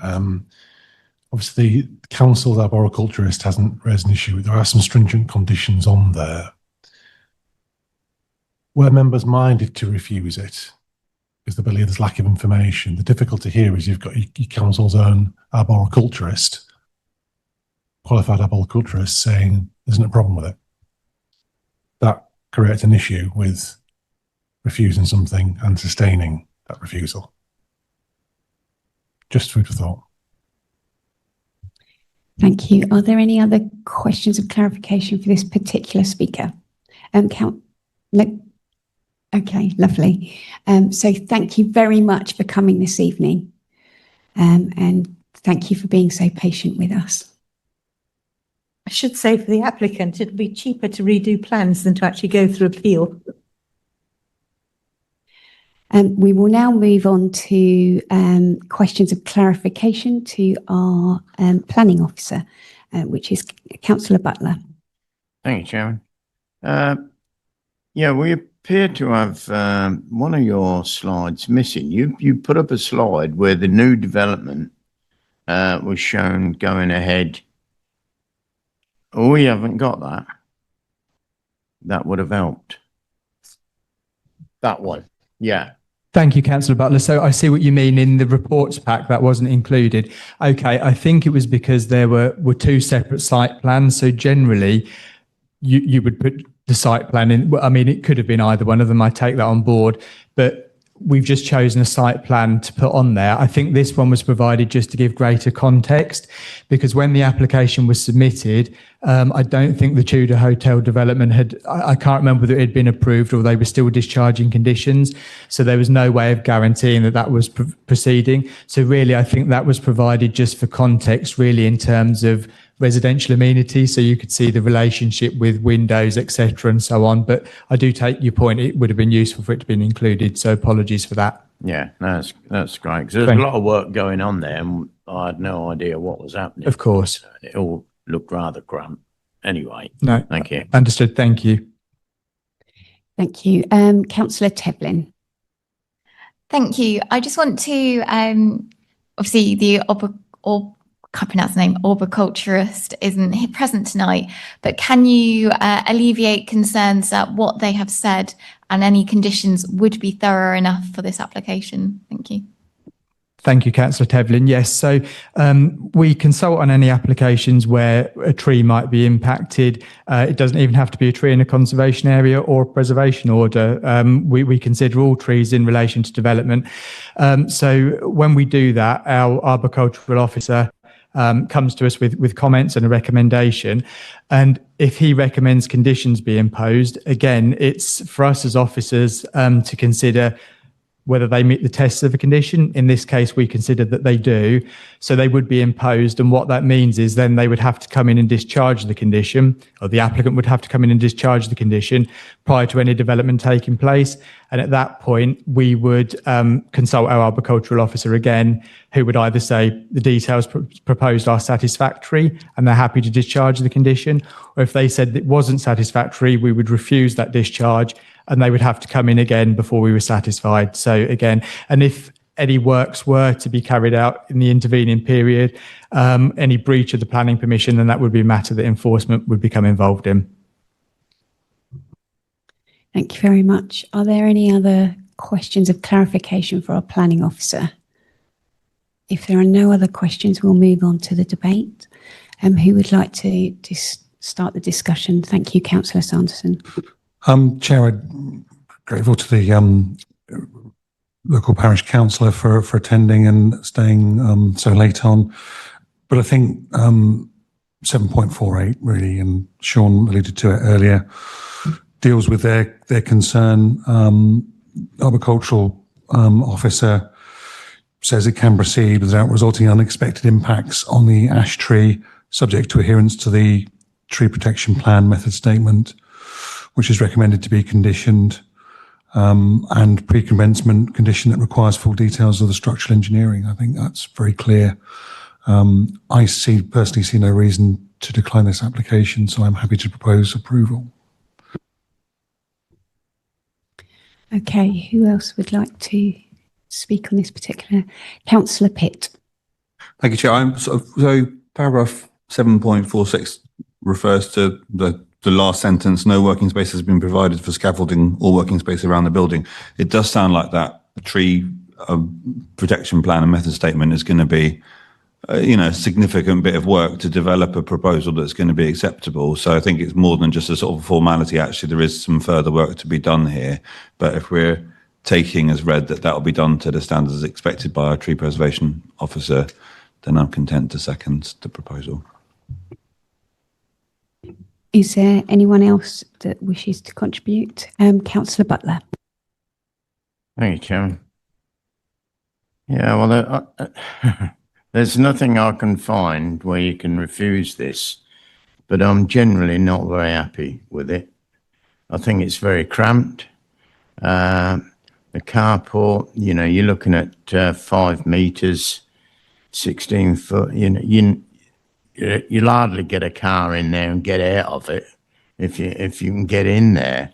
I mean, in the kitchen, the older design is quite poor, the kitchen in that corner. I just think, that we're better than this. And as I say, I can't find a reason to refuse it other than say it's cramped and not very well designed, but I'll rest my case. I just thought I'd like to voice my opinion. Thank you. Thank you, Councillor Butler. Is there anyone else that wishes to add to the debate? No? Oh, Councillor Pitt. Sorry, Chair, I know I've already seconded the motion, but I'm not sure if this is a serious point, but quite interested to have officers' comments. So the bedroom 2, it looks like you can't actually open the door into the bedroom before you whack the door into the foot of the bed. it does seem like there's some, some significant flaws in what's been drawn. I'm presuming that is not something that is a material consideration. So I think what you're referring to, I understand what you're saying. I think it's sometimes you get indicative details on plans with site layouts, and they put beds and etc. in there. So we check that they comply with technical space standards, which in this case it does. And I think there is regulation surrounding a 2-bedroom property has like 1 double bed space and then a single bed space, etc. So potentially, even though a double bed is shown in there, it could be a single bed. It's a little bit buyer beware, I suppose. It's a single dwelling. It is quite compact, not the most compact one that I've ever seen or dealt with, but I do take on board the comments, but that's as presented. Thank you. Councillor Gorson. Thank you, Chair.